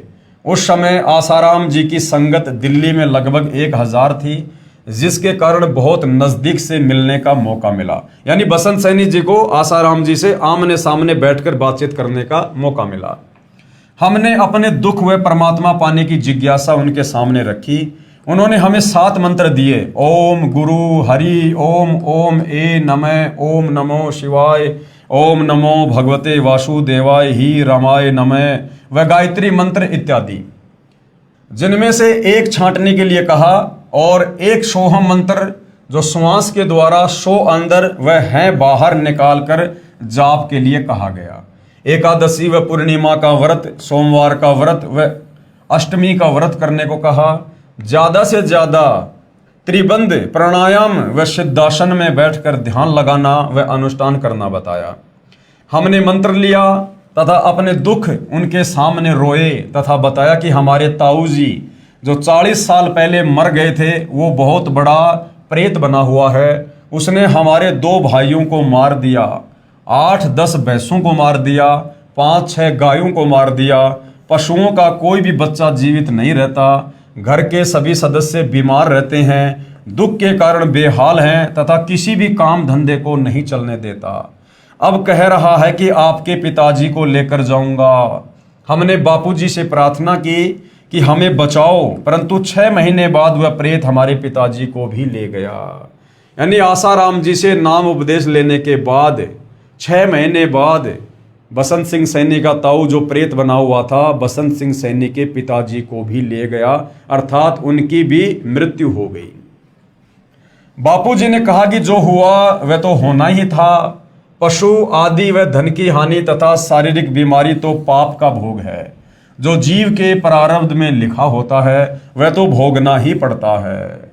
अगर कर्म में लिखा हुआ भोग भोगना ही पड़ता है तो फिर भक्ति किस लिए, फिर भक्ति करने का क्या फायदा।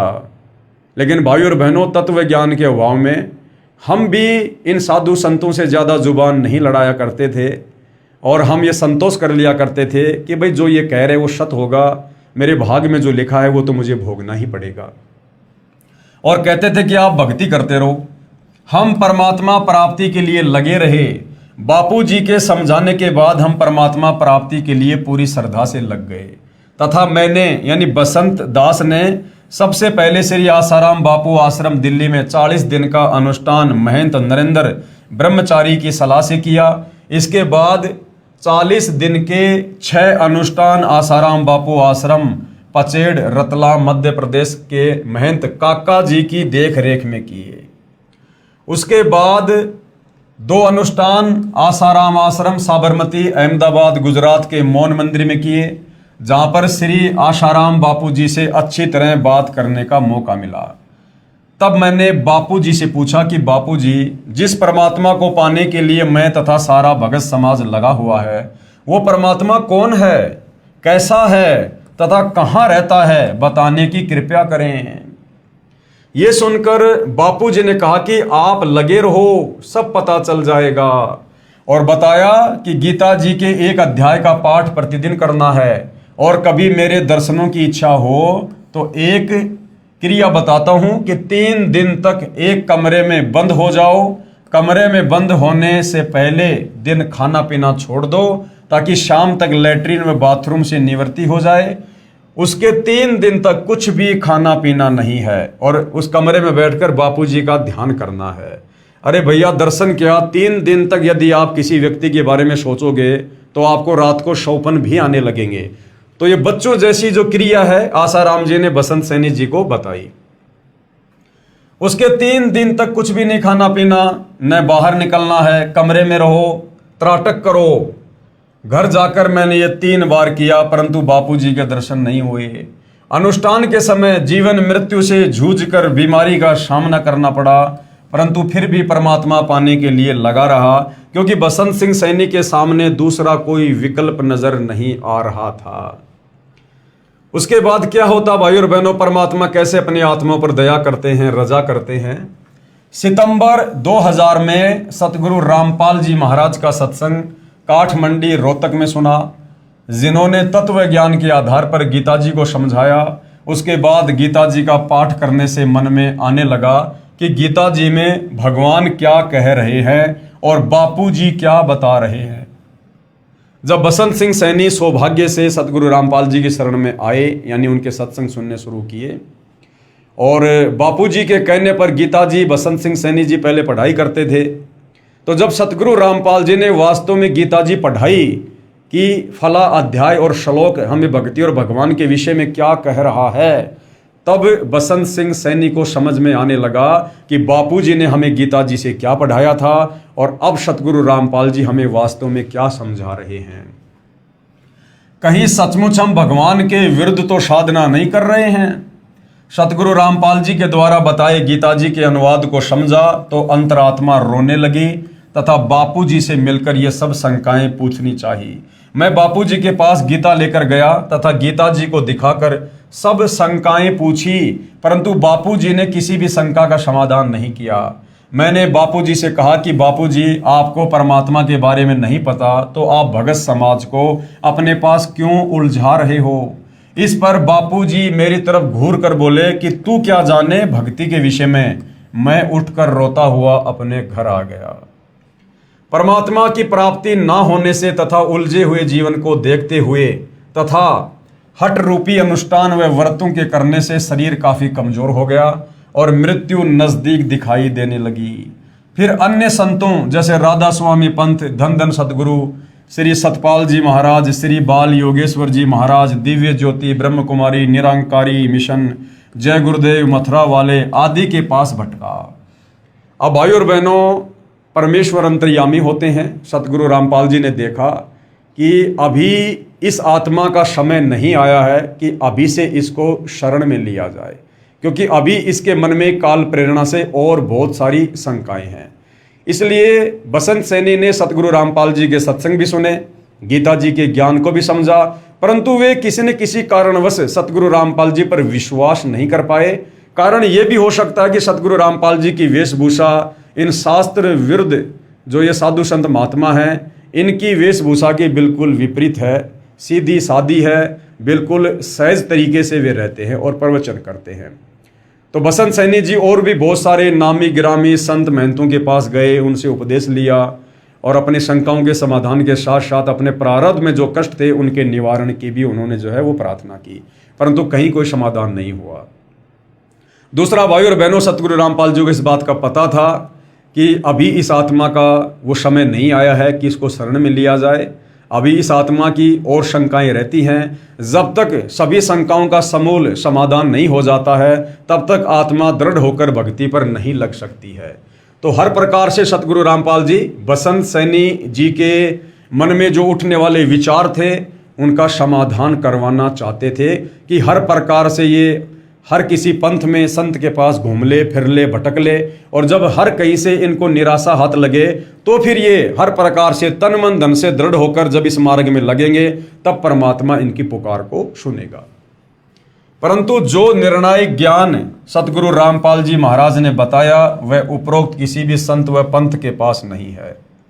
मैं पश्चाताप करने लगा कि इस समय शायद पृथ्वी पर कोई भी संत ऐसा नहीं है जिसको परमात्मा प्राप्ति हुई है और जो ये बात बता सके कि वह परमात्मा कौन है, कैसा है और कहाँ रहता है। ये विचार कर मैं फूट फूट कर रातों रोता रहा। संतों से विश्वास उठ गया। मन में आने लगा कि जब श्री आसाराम जी जैसे सुप्रसिद्ध संत ही शास्त्र विधि त्याग कर मनमाना आचरण कर तथा करवा रहे हैं तो किस संत पर विश्वास किया जाए। सतगुरु रामपाल जी ज्ञान तो श्रेष्ठ बता रहे हैं परंतु इनके पास जन समूह कुछ भी नहीं है। बसंत सैनी जी के मन में क्या आया कि सतगुरु रामपाल जी का ज्ञान तो बहुत अच्छा है, शास्त्रों के अनुसार ही बता रहे हैं, परंतु इनके पास भक्तों की भीड़ तो है ही नहीं। और नादानी में हम ये सोचा करते थे कि जिन संतों के पास में लाखों करोड़ों भगत होंगे वो वास्तव में पूर्ण संत होगा। सतगुरु रामपाल जी ज्ञान तो श्रेष्ठ बता रहे हैं परंतु इनके पास जन समूह कुछ भी नहीं है, यानी संगत इनके पास केवल नाम मात्र है। ये पूर्ण संत कैसे हो सकते हैं, ये शंका मन में आई। कुछ दिनों के बाद सतगुरु रामपाल जी महाराज का एक शिष्य हमारे गांव का मिला तथा मेरी कहानी सुनकर उसने मुझे फिर से परमात्मा स्वरूप पूर्ण संत सतगुरु रामपाल जी के सत्संग में दोबारा लाकर बैठा दिया। मैंने 1 घंटे का सत्संग सुना और सत्संग के बाद रोता हुआ महाराज जी से मिला। महाराज जी ने मुझे सीने से लगाकर कहा कि जिस संत के पास आप जाते हो वे शास्त्र विधि त्याग कर मनमाना आचरण कर तथा करवा रहे हैं। जैसा ये सब वे पहले से ही जानते थे कि मुझे क्या चाहिए और मेरी शंकाओं का समाधान सतगुरु रामपाल जी महाराज ने अपने चरणों में बैठाकर इस प्रकार से किया। तत्वदर्शी सतगुरु रामपाल जी महाराज ने बताया कि पवित्र गीता जी अध्याय 9 मंत्र 25 में पितर पूजना अर्थात श्राद्ध निकालना मना किया है। अन्य देवी देवताओं की पूजा करने वालों को मंद बुद्धि वाले लिखा है। गीता जी अध्याय 7 मंत्र 12 से 15 तथा 20 से 23 तक। परंतु श्री आसाराम जी श्राद्ध महिमा नामक पुस्तक में श्राद्ध निकालने की श्रेष्ठ विधि बताते हैं। संत श्री आसाराम जी के साबरमती अहमदाबाद आश्रम से प्रकाशित पत्रिका ऋषि प्रसाद अंक 135 मार्च 2004 में लिखा है कि भूत पूजने वाले तथा पितरों को पूजने वाले तथा अन्य देवी देवताओं को पूजने वाले क्या बनेंगे। पढ़िए पत्रिका के अगले अंक में। अगले अंक की पत्रिका ऋषि प्रसाद अंक 136 अप्रैल 2004 पेज नंबर 19 में लिखा था कि भूत पूजने वाले भूत लोकों को प्राप्त होंगे। यानी आसाराम जी स्वयं श्राद्ध निकलवाया करते थे और फिर गीता जी के अनुसार ज्ञान भी दिया करते थे कि भूत पूजने वाले भूत बनेंगे, पितृ पूजने वाले पितृ बनेंगे, जबकि श्राद्ध निकालने का मतलब होता है पितरों की पूजा करना। क्योंकि शास्त्र विधि अनुसार साधना ना करके हमारे पूर्वज शास्त्र विरुद्ध भक्ति करके मरने के बाद में प्रेत बने, पितृ बने, भूत बने और पीछे से हमारे ज्ञानहीन धर्म गुरुओं ने उनके श्राद्ध निकलवाने शुरू कर दिए, यानी भूत पूजा शुरू करवा दी। तो श्राद्ध निकालने वाला अपने पूर्वजों के ही पास जाएगा जिस योनि में वो पूर्वज है। तो श्री आसाराम जी ज्ञान तो बताते थे गीता जी के अनुसार और साधना करवाते थे गीता जी के विपरीत, कि भूत पूजने वाले भूत लोगों को प्राप्त होंगे तथा पितर पूजने वाले पितर लोगों को प्राप्त होंगे तथा श्री कृष्ण जी के पुजारी भगवान श्री कृष्ण जी के बैकुंठ लोक को प्राप्त होंगे। विचारें, श्री आसाराम जी द्वारा प्रकाशित श्राद्ध महिमा नामक पुस्तक में पितर पूजने की अच्छी विधि भी लिखी है कि एक श्रेष्ठ क्वालिटी के भूत कैसे बने। यानी श्राद्ध निकालने की अच्छी विधि का मतलब है कि मरने के बाद में अच्छी क्वालिटी का भगत कैसे बना जाए। कृपया सोचें, कोई व्यक्ति ये भी कह रहा हो कि कुएं में गिरने वाले मृत्यु को प्राप्त होते हैं, फिर स्वयं ही कुएं में गिरने का परामर्श भी कर रहा है तथा कह रहा है कि कुएं में गिरने की अच्छी विधि बताता हूं कि दोनों कदम उठाकर एकदम छलांग लगाओ। ये कुएं में गिरकर मरने की श्रेष्ठ विधि है। जो ऐसा नहीं करता वो दोषी है। क्या वह व्यक्ति नेक है? क्या वो साधु संत नेक है? ये भूमिका श्री आसाराम जी संत कर रहे हैं कि एक तरफ तो कह रहे हैं कि पितर व भूत पूजने वाले भूत व पितर बनकर भूत लोक व पितर लोक में जाएंगे, जहां पर वे भूखे प्यासे रहेंगे, फिर उनको श्राद्धों द्वारा तृप्त किया जाता है। एक और विचारणीय विषय है कि जब अपने माता पिता जीवित थे तो वे प्रतिदिन कम से कम 2 बार भोजन किया करते थे। अब मृत्यु के पश्चात वे श्री गीता जी के विरुद्ध साधना करके दुखदायी भूत व पितर योनि को प्राप्त कर चुके हैं। अब एक दिन के श्राद्ध से वे कैसे तृप्त हो सकते हैं? यानी जब वो धरती पर थे, जीवित थे, वो दिन में 2 बार या 3 बार खाना खाते थे, तब जाकर उनकी तृप्ति होती थी। अब भूत बनने के बाद भूत को तो और ज्यादा भूख प्यास लगती है और हम उनका साल में 1 बार श्राद्ध निकाल रहे हैं। तो जो माता पिता जीवित रहते समय दिन में 3 बार भोजन किया करते थे, अब मरने के बाद में साल में मात्र 16 दिन या 1 दिन उनको भोजन खिलाने से उनकी तृप्ति कैसे हो सकती है? ये भी हमारे को धर्म गुरुओं ने मूर्ख ही बना रखा था। बाकी 64 दिन वो क्या खाएंगे, जिसके लिए संत व गुरुजन दोषी हैं, जो भोली भाली आत्माओं को गुमराह कर रहे हैं। शास्त्र ज्ञान से अपरिचित संत ही इस जीव को शास्त्र विधि रहित साधना करवाकर दुखदायी योनियों में डलवाते हैं। श्री आसाराम जी श्री शिव जी की उपासना का मंत्र ओम नमो शिवाय व श्री विष्णु जी का मंत्र ओम नमो भागवते वासुदेवाय बताते हैं। इसी के अतिरिक्त हरि ओम, ओम गुरु आदि नामों में से कोई एक मंत्र अपनी इच्छा अनुसार चुन लेने को कहते हैं तथा सोहम को 2 हिस्से करके श्वास द्वारा सुमरण करना आदि मंत्र देते हैं, जो किसी शास्त्र में प्रमाण नहीं है। यानी 8-10 मंत्र भगत के सामने रख देते हैं और कहते हैं कि अपनी इच्छा से जो आपको अच्छा लगे इनमें से एक मंत्र चूज कर लो, उसका जाप करो। तो सतगुरु रामपाल जी अब क्या समझा रहे हैं कि कितनी बड़ी नादानी और ये सुप्रसिद्ध संत करते हैं।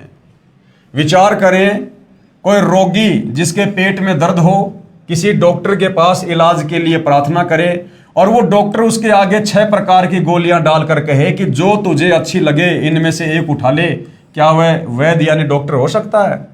पवित्र गीता जी अध्याय 8 मंत्र 13 में कहा है कि ओम इति एकाक्षरम ब्रह्म व्यवहारण माम अनुस्मरण ये प्रयाति तजन देहम शयाति परमाम गतम।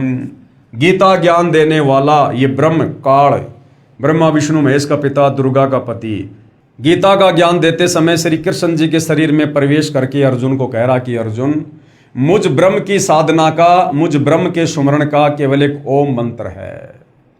जो इस ओम मंत्र की साधना अंतिम श्वास तक, शरीर छूटने तक करेगा, वो मेरे ब्रह्म लोक को प्राप्त होगा।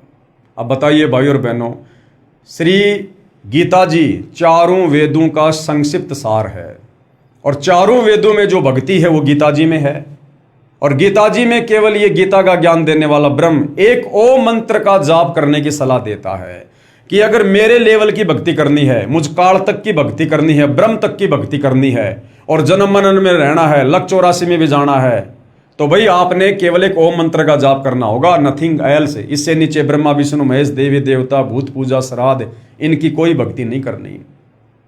और यदि तुझे पूर्ण मोक्ष वाली भक्ति करनी है, सदा सदा के लिए जन्म मरण के कष्ट से, लक 84 योनि की पीड़ाओं से, नरक से, तपस्या के कष्ट से बचना है, तो गीता ज्ञानदाता ब्रह्म गीता अध्याय 17 श्लोक 23 में कह रहा ओम तत् सत इति निर्देश ब्रह्मण त्रिविध समर्थ है। कि ये 3 मंत्रों का जाप है जो पूर्ण ब्रह्म पूर्ण परमात्मा का जाप है। और उसके लिए गीता अध्याय 4 श्लोक 34 में कह रहा कि अर्जुन वो मंत्र मेरे पास नहीं है, वो कंप्लीट भक्ति मेरे पास नहीं है पूर्ण मोक्ष वाली।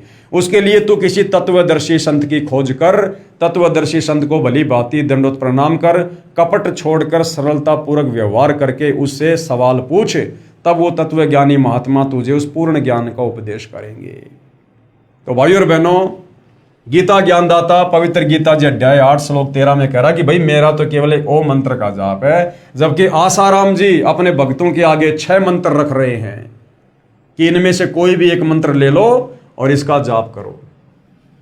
इसका शब्दार्थ है कि गीता बोलने वाला ब्रह्म अर्थात काल कह रहा है कि माम ब्रह्म यानी मुझ ब्रह्म का तो इति मानी यह एक ओम एकाक्षरम यानी ओम एक अक्षर है, व्याहरण यानी उच्चारण करके, अनुस्मरण यानी सुमरण करने का, ये यानी जो साधक, तजन देहम यानी शरीर त्यागने तक अर्थात अंतिम श्वास तक, परियाति यानी सुमरण साधना करता है, स यानी वह साधक ही मेरे वाली, परमाम गतम यानी परम गति को याति यानी प्राप्त होता है। और इसकी काल की ब्रह्म की जो परम गति है ओम नाम की साधना से, वो क्या है? गीता अध्याय 8 श्लोक नंबर 16 में कहता है कि वो साधक ब्रह्मलोक में आ जाएगा, मेरे पास महास्वर्ग में आ जाएगा। लेकिन यहां पर अपना कर्म भोग के फिर वापस उसे लक 84 में नरक में और जन्म और मरण के कष्ट में जाना ही पड़ेगा। भावार्थ है कि श्री कृष्ण जी के शरीर में प्रेतवत प्रवेश करके ब्रह्म अर्थात 1000 भुजा वाला ज्योति निरंजन काल कह रहा है कि मुझ ब्रह्म की साधना केवल एक ओम नाम से मृत्यु पर्यंत करने वाले साधक को मुझसे मिलने वाला लाभ प्राप्त होता है। अन्य कोई भी मंत्र मेरी भक्ति का नहीं है तथा अपनी गति को भी गीता अध्याय 7 मंत्र 18 में अनुत्तमाम अर्थात अति घटिया बताया है। गीता जी अध्याय 7 श्लोक नंबर 18 में ओम नाम की साधना को भी ये काल कह रहा है कि ये घटिया है, यानी पूर्ण मोक्ष मेरे ओम नाम की भक्ति से भी नहीं है। इसी का प्रमाण गीता जी अध्याय 9 मंत्र 20 से 25 में कहा है कि जो तीनों वेदों ऋग्वेद, यजुर्वेद तथा सामवेद में वर्णित विधि द्वारा मेरी साधना करते हैं तथा अन्य देवताओं की पूजा करते हैं, उनकी जन्म मृत्यु तथा स्वर्ग नरक बना रहता है तथा पितृ पूजने वाले यानी श्राद्ध करने वाले पितृ बनकर पितरों को प्राप्त होते हैं। भूत पूजने वाले 13वीं 17वीं वर्षी अस्थियां उठाकर गंगा आदि में क्रिया करवाकर प्रवाह करवाना, पिंड भरवाना आदि भूत पूजा है। तो भाई और बहनों, देख लो तत्व ज्ञान के अभाव में सदियों से आप और हमारे ये तत्व ज्ञानहीन नादान धर्मगुरु आप और हमारे से भूत पूजा ही करवा रहे थे और हमारे पूर्वजों से शास्त्र विरुद्ध साधना करवाकर उनको भूत योनियों में डलवा दिया और पीछे से उन पूर्वजों के श्राद्ध निकलवा कर हमसे भी जो है भूत पूजा पितृ पूजा करवाई जा रही थी। भूत बनकर भूत लोक में चले जाएंगे, फिर पृथ्वी पर भी भटकते रहेंगे। ये पूजा अविधि पूर्वक यानी शास्त्रों के विरुद्ध अज्ञान पूर्वक मनमाना आचरण है। मनमाना आचरण यानी गीता जी में इस प्रकार की पूजा का, चारों वेदों में इस प्रकार की पूजा का, श्राद्ध निकालना, भूत पूजना, 13वीं 17वीं समाधि पूजना, मंदिर मस्जिद चर्च गुरुद्वारे में जाना, कावड़ लेके आना, पैदल यात्रा करना, इस प्रकार की पूजा का कहीं कोई विधान नहीं है। सीधा सीधा ये काल कह रहा कि मेरी तो एक ओम नाम की साधना है, उसको अंतिम श्वास तक जो जाप करता है वो मेरे ब्रह्मलोक में आता है और ब्रह्मलोक में ओम नाम की साधना का फल भोग कर फिर वापस वो गधा कुत्ता सुअर भी बनता है। इसलिए व्यर्थ है प्रमाण गीता अध्याय 16 श्लोक 23 और 24 में। विशेष यहाँ चौथे अर्थर्वेद का विवरण इसलिए नहीं है कि इसमें पूजा विधि कम तथा सृष्टि रचना अधिक है। चौथा जो वेद है अर्थर्वेद, उसमें सृष्टि रचना का ज्ञान ज्यादा है, धर्म कर्म की जानकारी कम है। इसलिए गीता अध्याय 18 श्लोक 62 में कहा है कि उस परमात्मा की शरण में जा। गीता जी अध्याय 18 श्लोक 62, गीता जी का ज्ञान कौन दे रहा है? ये ब्रह्म, ये काल, ब्रह्मा विष्णु महेश का पिता। हिंदू समाज ये मानता है कि श्री विष्णु जी रूप में श्री कृष्ण जी ने ये गीता जी का ज्ञान दिया और हिंदू समाज अपनी अज्ञानता के चलते श्री विष्णु यानी श्री कृष्ण से बड़ा किसी को भगवान नहीं मानता। तो भाई चलो आपकी बात बड़ी करते हैं। वैसे तो गीता जी का ज्ञान श्री कृष्ण जी के शरीर में प्रवेश करके और काल ने दिया है, ब्रह्म ने दिया है। यदि आप श्री कृष्ण जी मान रहे हो, श्री विष्णु जी मान रहे हो, तो भाई आपके श्री विष्णु जी अर्थात श्री कृष्ण जी तो हाथ खड़े कर रहे हैं भक्ति को लेकर, भगवान को लेकर कि भैया मेरे बस की बात नहीं है तुम्हारा जन्म मरण का रोग काटना, तुम्हें गधा कुत्ता सुअर बनने से बचाना, नरक में जाने से तुम्हें बचाना, मेरे बस की बात नहीं है। उसके लिए खुद गीता का ज्ञान देने वाला विष्णु श्री कृष्ण ये खुद अन्य किसी और परमात्मा की शरण में जाने को अर्जुन को सलाह दे रहा है। इसलिए गीता अध्याय 18 श्लोक 62 में कहा है कि उस परमात्मा की शरण में जा, अपने से अन्य किसी और परमात्मा की शरण में जाकर भक्ति करने को अर्जुन को सलाह दे रहा है, जिससे तेरी पूर्ण मुक्ति होगी, यानी तेरा जन्म मरण का रोग समाप्त होगा, तुझे मोक्ष मिलेगा तथा परम शांति तथा शाश्वत स्थान अर्थात सतलोक को प्राप्त होगा, जिस सतलोक को हम छोड़कर आए थे। तथा गीता अध्याय 15 श्लोक 4 में कहा है कि तत्वदर्शी संत मिलने पर उसके बताए अनुसार शास्त्र विधि अनुसार साधना करनी चाहिए। गीता अध्याय 4 श्लोक 34 में अर्जुन को गीता ज्ञान देने वाला सलाह दे रहा है कि भैया मेरे पास में भक्ति का कंप्लीट कोर्स नहीं है, ना मुझे ज्ञान है पूरी सृष्टि का, ना पूरे अध्यात्म का। इसके लिए तो किसी तत्वदर्शी संत की खोज कर ले, और जब तुझे वो तत्वदर्शी संत मिल जाए उसके बाद गीता अध्याय 15 श्लोक नंबर 4 में क्या कहा है कि उसके बाद यानी तत्वदर्शी संत मिलने पर उसके बताए अनुसार शास्त्र विधि अनुसार साधना करनी चाहिए, फिर उस परम पद परमेश्वर की खोज करनी चाहिए, जहां जाने के पश्चात यानी सतलोक जाने के पश्चात साधक यानी भगत का कभी जन्म मृत्यु नहीं होता, यानी वापस इस 21 ब्रह्मांड में वो नहीं आता और यहाँ गधा कुत्ता सुअर नहीं बनता, अर्थात अनादि मोक्ष प्राप्त हो जाता है, सदा सदा के लिए वो मुक्त हो जाता है। गीता बोलने वाला काल अर्थात क्षर पुरुष ब्रह्म कह रहा है कि मैं भी उसी आदि पुरुष परमेश्वर की शरण में हूं, क्योंकि भाई और बहनों सतलोक से आने के बाद आप और हम सभी आत्माओं को तो भूल पड़ गई। आप और हमारे तो बहुत सारे जन्म और मृत्यु हो चुके हैं, हमारी याददाश्त इस काल ने डिलीट करवा दी है जीव संज्ञा में लाकर, परंतु ये जो दुर्गा और काल है इन दोनों की याददाश्त बरकरार है। इसलिए गीता का ज्ञान देते समय ये गीता ज्ञान देता काल ब्रह्म क्या कह रहा है कि अर्जुन मैं भी उसी परमात्मा की शरण में हूं और तू भी उसी की शरण में जा, और उसकी शरण प्राप्त करने के लिए किसी तत्वदर्शी संत की खोज कर। तो भाई और बहनों आज वह तत्वदर्शी संत इस धरती पर सतगुरु रामपाल जी हैं। ये आप और हमारा परम सौभाग्य है। जब ऐसे ऐसे कष्ट भोग रही और आत्माओं के कष्टों को सतगुरु रामपाल जी ने मात्र उपदेश देकर शत भक्ति दान देकर उस कर्म के दंड को समाप्त कर दिया, तो ये परमेश्वर क्या नहीं कर सकते। प्रारब्ध में लिखे कर्मों को ये ब्रह्मा विष्णु महेश दुर्गा, कोई देवी देवता, कोई जंतर मंत्र तंत्र या खुद ये काल ब्रह्म भी नहीं काट सकता है। केवल तत्वदर्शी संत ही प्रारब्ध के कर्मों को समाप्त कर सकता है, कर्म दंड को समाप्त कर सकता है, तीन ताप के कष्ट को समाप्त कर सकता है, क्योंकि तत्वदर्शी संत की भूमिका खुद कबीर परमात्मा ही निभाते हैं और परमात्मा सब कुछ करने में सक्षम है। सतगुरु रामपाल जी महाराज ने बताया कि अन्य सभी संत कहते हैं कि पाप का भोग तो प्रारब्ध में लिखा होने के कारण जीव को भोगना ही पड़ेगा, भक्ति करते रहना चाहिए, आने वाला दूसरा जीवन सुखमय हो जाएगा। तो उसके लिए सतगुरु रामपाल जी क्या उदाहरण दे रहे हैं, कृपया विचार करें। किसी के पैर में कांटा लगा हो जिस कारण से उसे बहुत पीड़ा हो रही हो, यानी किसी के भाग्य में प्रारब्ध के कारण दुख है, पीड़ाएं है, और उस कांटे के कष्ट के निवारण के लिए किसी से प्रार्थना करें और उस दुख निवारण के लिए हम किसी साधु संत महात्मा के पास जाएं, तो उत्तर मिले कि कांटा तो लगा रहने दे, जूता पहन ले, भविष्य में कांटा नहीं लगेगा। और जवाब वो संत क्या देते हैं कि भैया तेरे पिछले दुख तो समाप्त होंगे नहीं, तेरे भाग्य में लिखे हैं, तो आगे से भक्ति शुरू कर दे, तुझे आगे दुख नहीं होगा। अरे भैया जब पहले से पैर में कांटा लगा हुआ है, जब तक वो कांटा नहीं निकलेगा जूता कैसे पहनूंगा। तो जब तक मैं वर्तमान में दुखी हूं, परेशान हूं मेरे प्रारब्ध के कारण है, और जब तक मेरे वो प्रारब्ध वाले कष्ट समाप्त नहीं होंगे, मैं सुखी नहीं होऊंगा, भाई मैं भक्ति कैसे कर पाऊंगा। पहले तो मेरे पैर का कांटा निकले और फिर इस डर से मैं जूता पहनूं कि आगे कहीं कांटा ना चुभ जाए।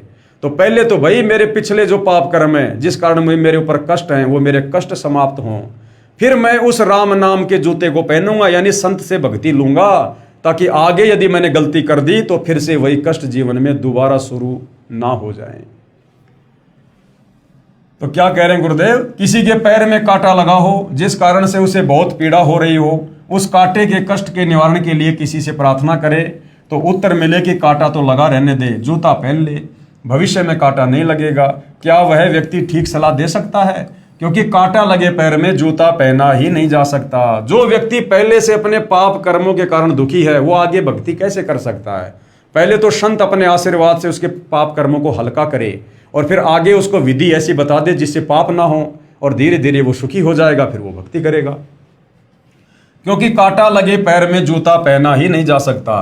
पहले कांटा निकले, फिर इस डर से जूता पहनेगा कि कहीं दोबारा कांटा न लग जाए। ठीक इसी प्रकार पूर्ण परमात्मा के पूर्ण संत की शरण में आने से, जो संत रूप में खुद परमात्मा ही होते हैं, उस पाप रूपी कांटे का कष्ट समाप्त होता है। फिर साधक यानी भगत पूर्ण प्रभु की शास्त्र विधि अनुसार साधना रूपी जूता इस डर से पहनेगा कि कहीं फिर से कोई पाप रूपी कांटा कष्टदायक ना हो जाए। सभी संतों ने पवित्र गीता जी के अनुवाद में अर्थों का अनर्थ किया है। गीता अध्याय 7 मंत्र 18 व 24 में अनुत्तमाम का अर्थ अति उत्तम किया है तथा अध्याय 18 मंत्र 66 में व्रज का अर्थ आना किया है, जबकि अनुत्तम का अर्थ अति घटिया होता है तथा व्रज का अर्थ जाना होता है।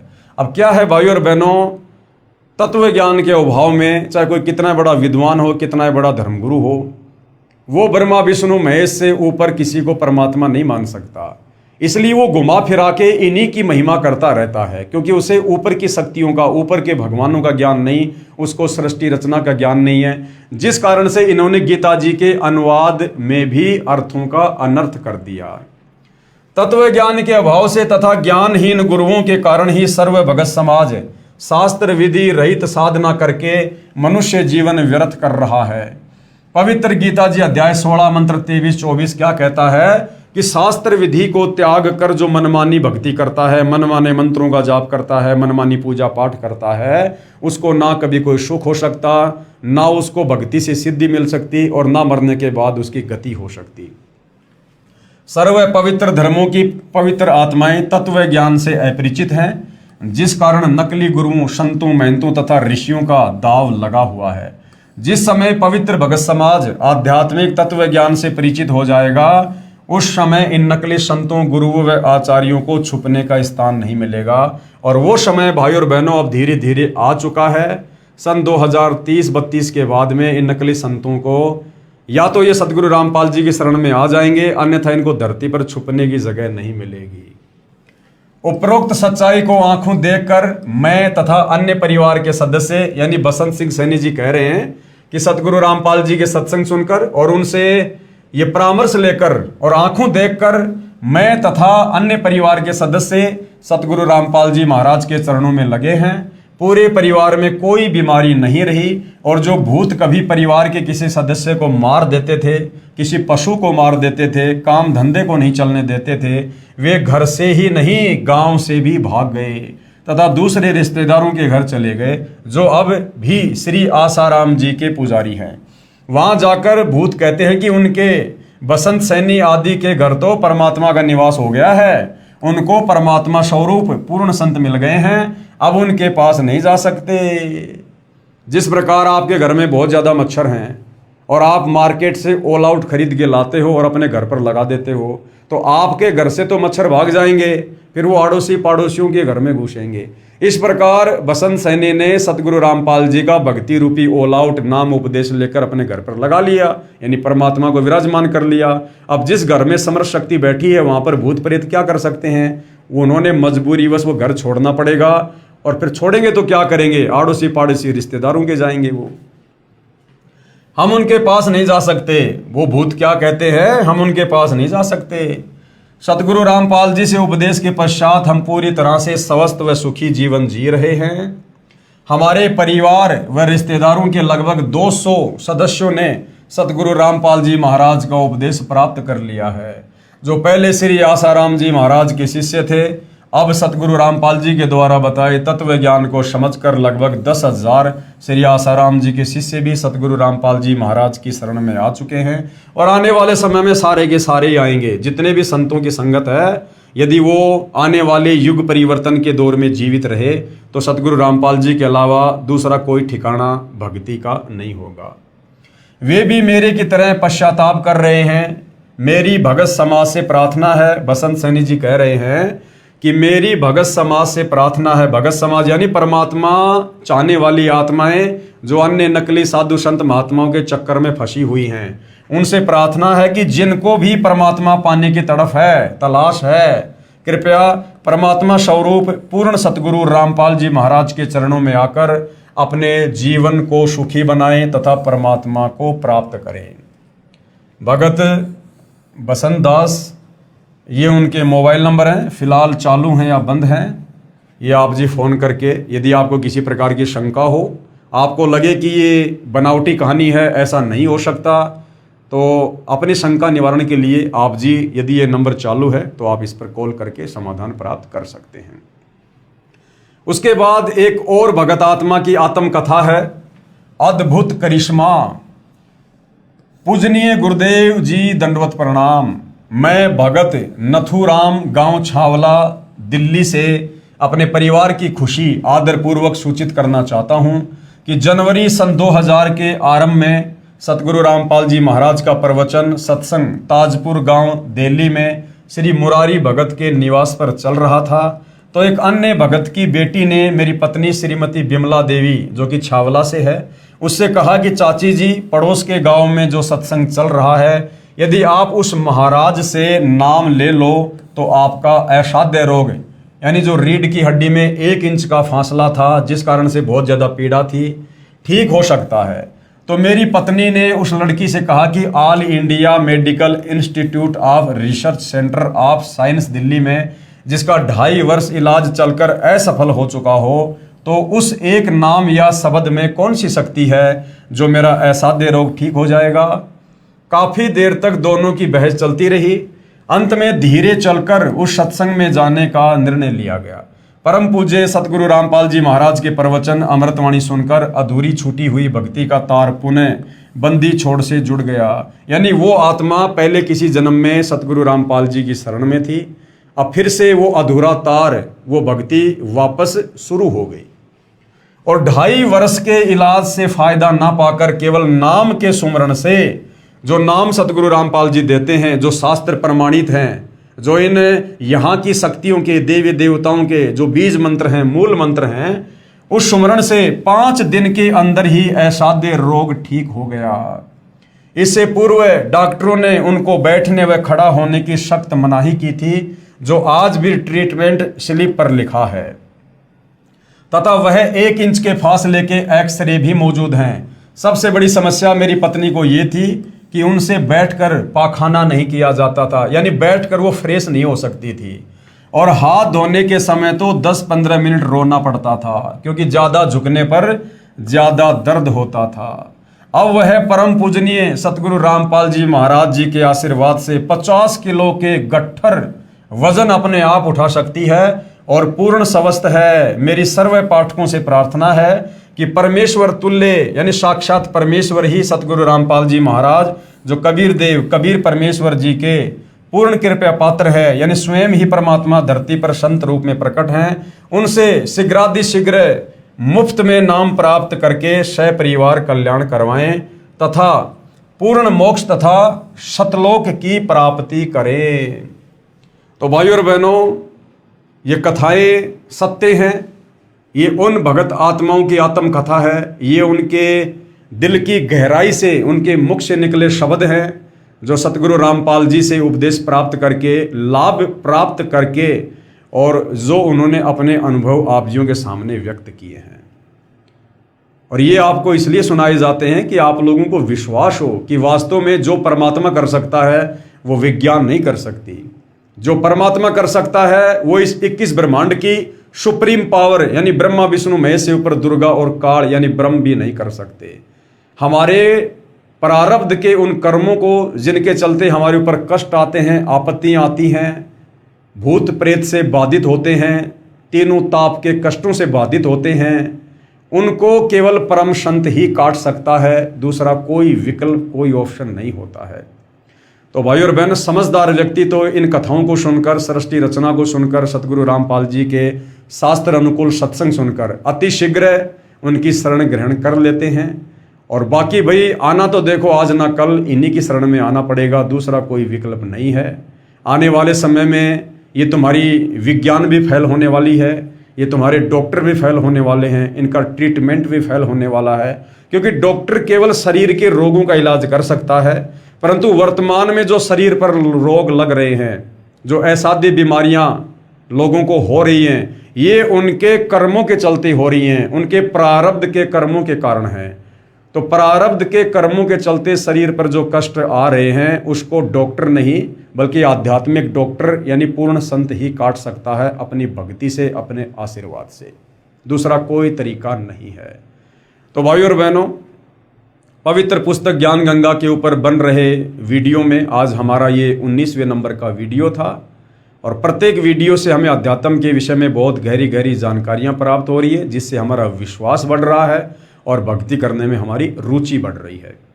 इसी प्रकार हम आगे बढ़ते रहेंगे, परमेश्वर की महिमा करते रहेंगे। आप भाई बहनों को जो भक्ति और भगवान से कोसों दूर बैठे हैं, आप तक ये संदेशा पहुंचाते रहेंगे। तो आज के वीडियो में केवल इतना ही। कल परमेश्वर के आशीर्वाद से आपकी सेवा में फिर हाजिर होंगे। तब तक पूज्य गुरुदेव भगवान हम सबको आशीर्वाद दे, आज्ञा दे, सद्बुद्धि दे, हमारा मार्गदर्शन करें। बंदी छोड़ सतगुरु रामपाल जी परमेश्वर जी की जय हो।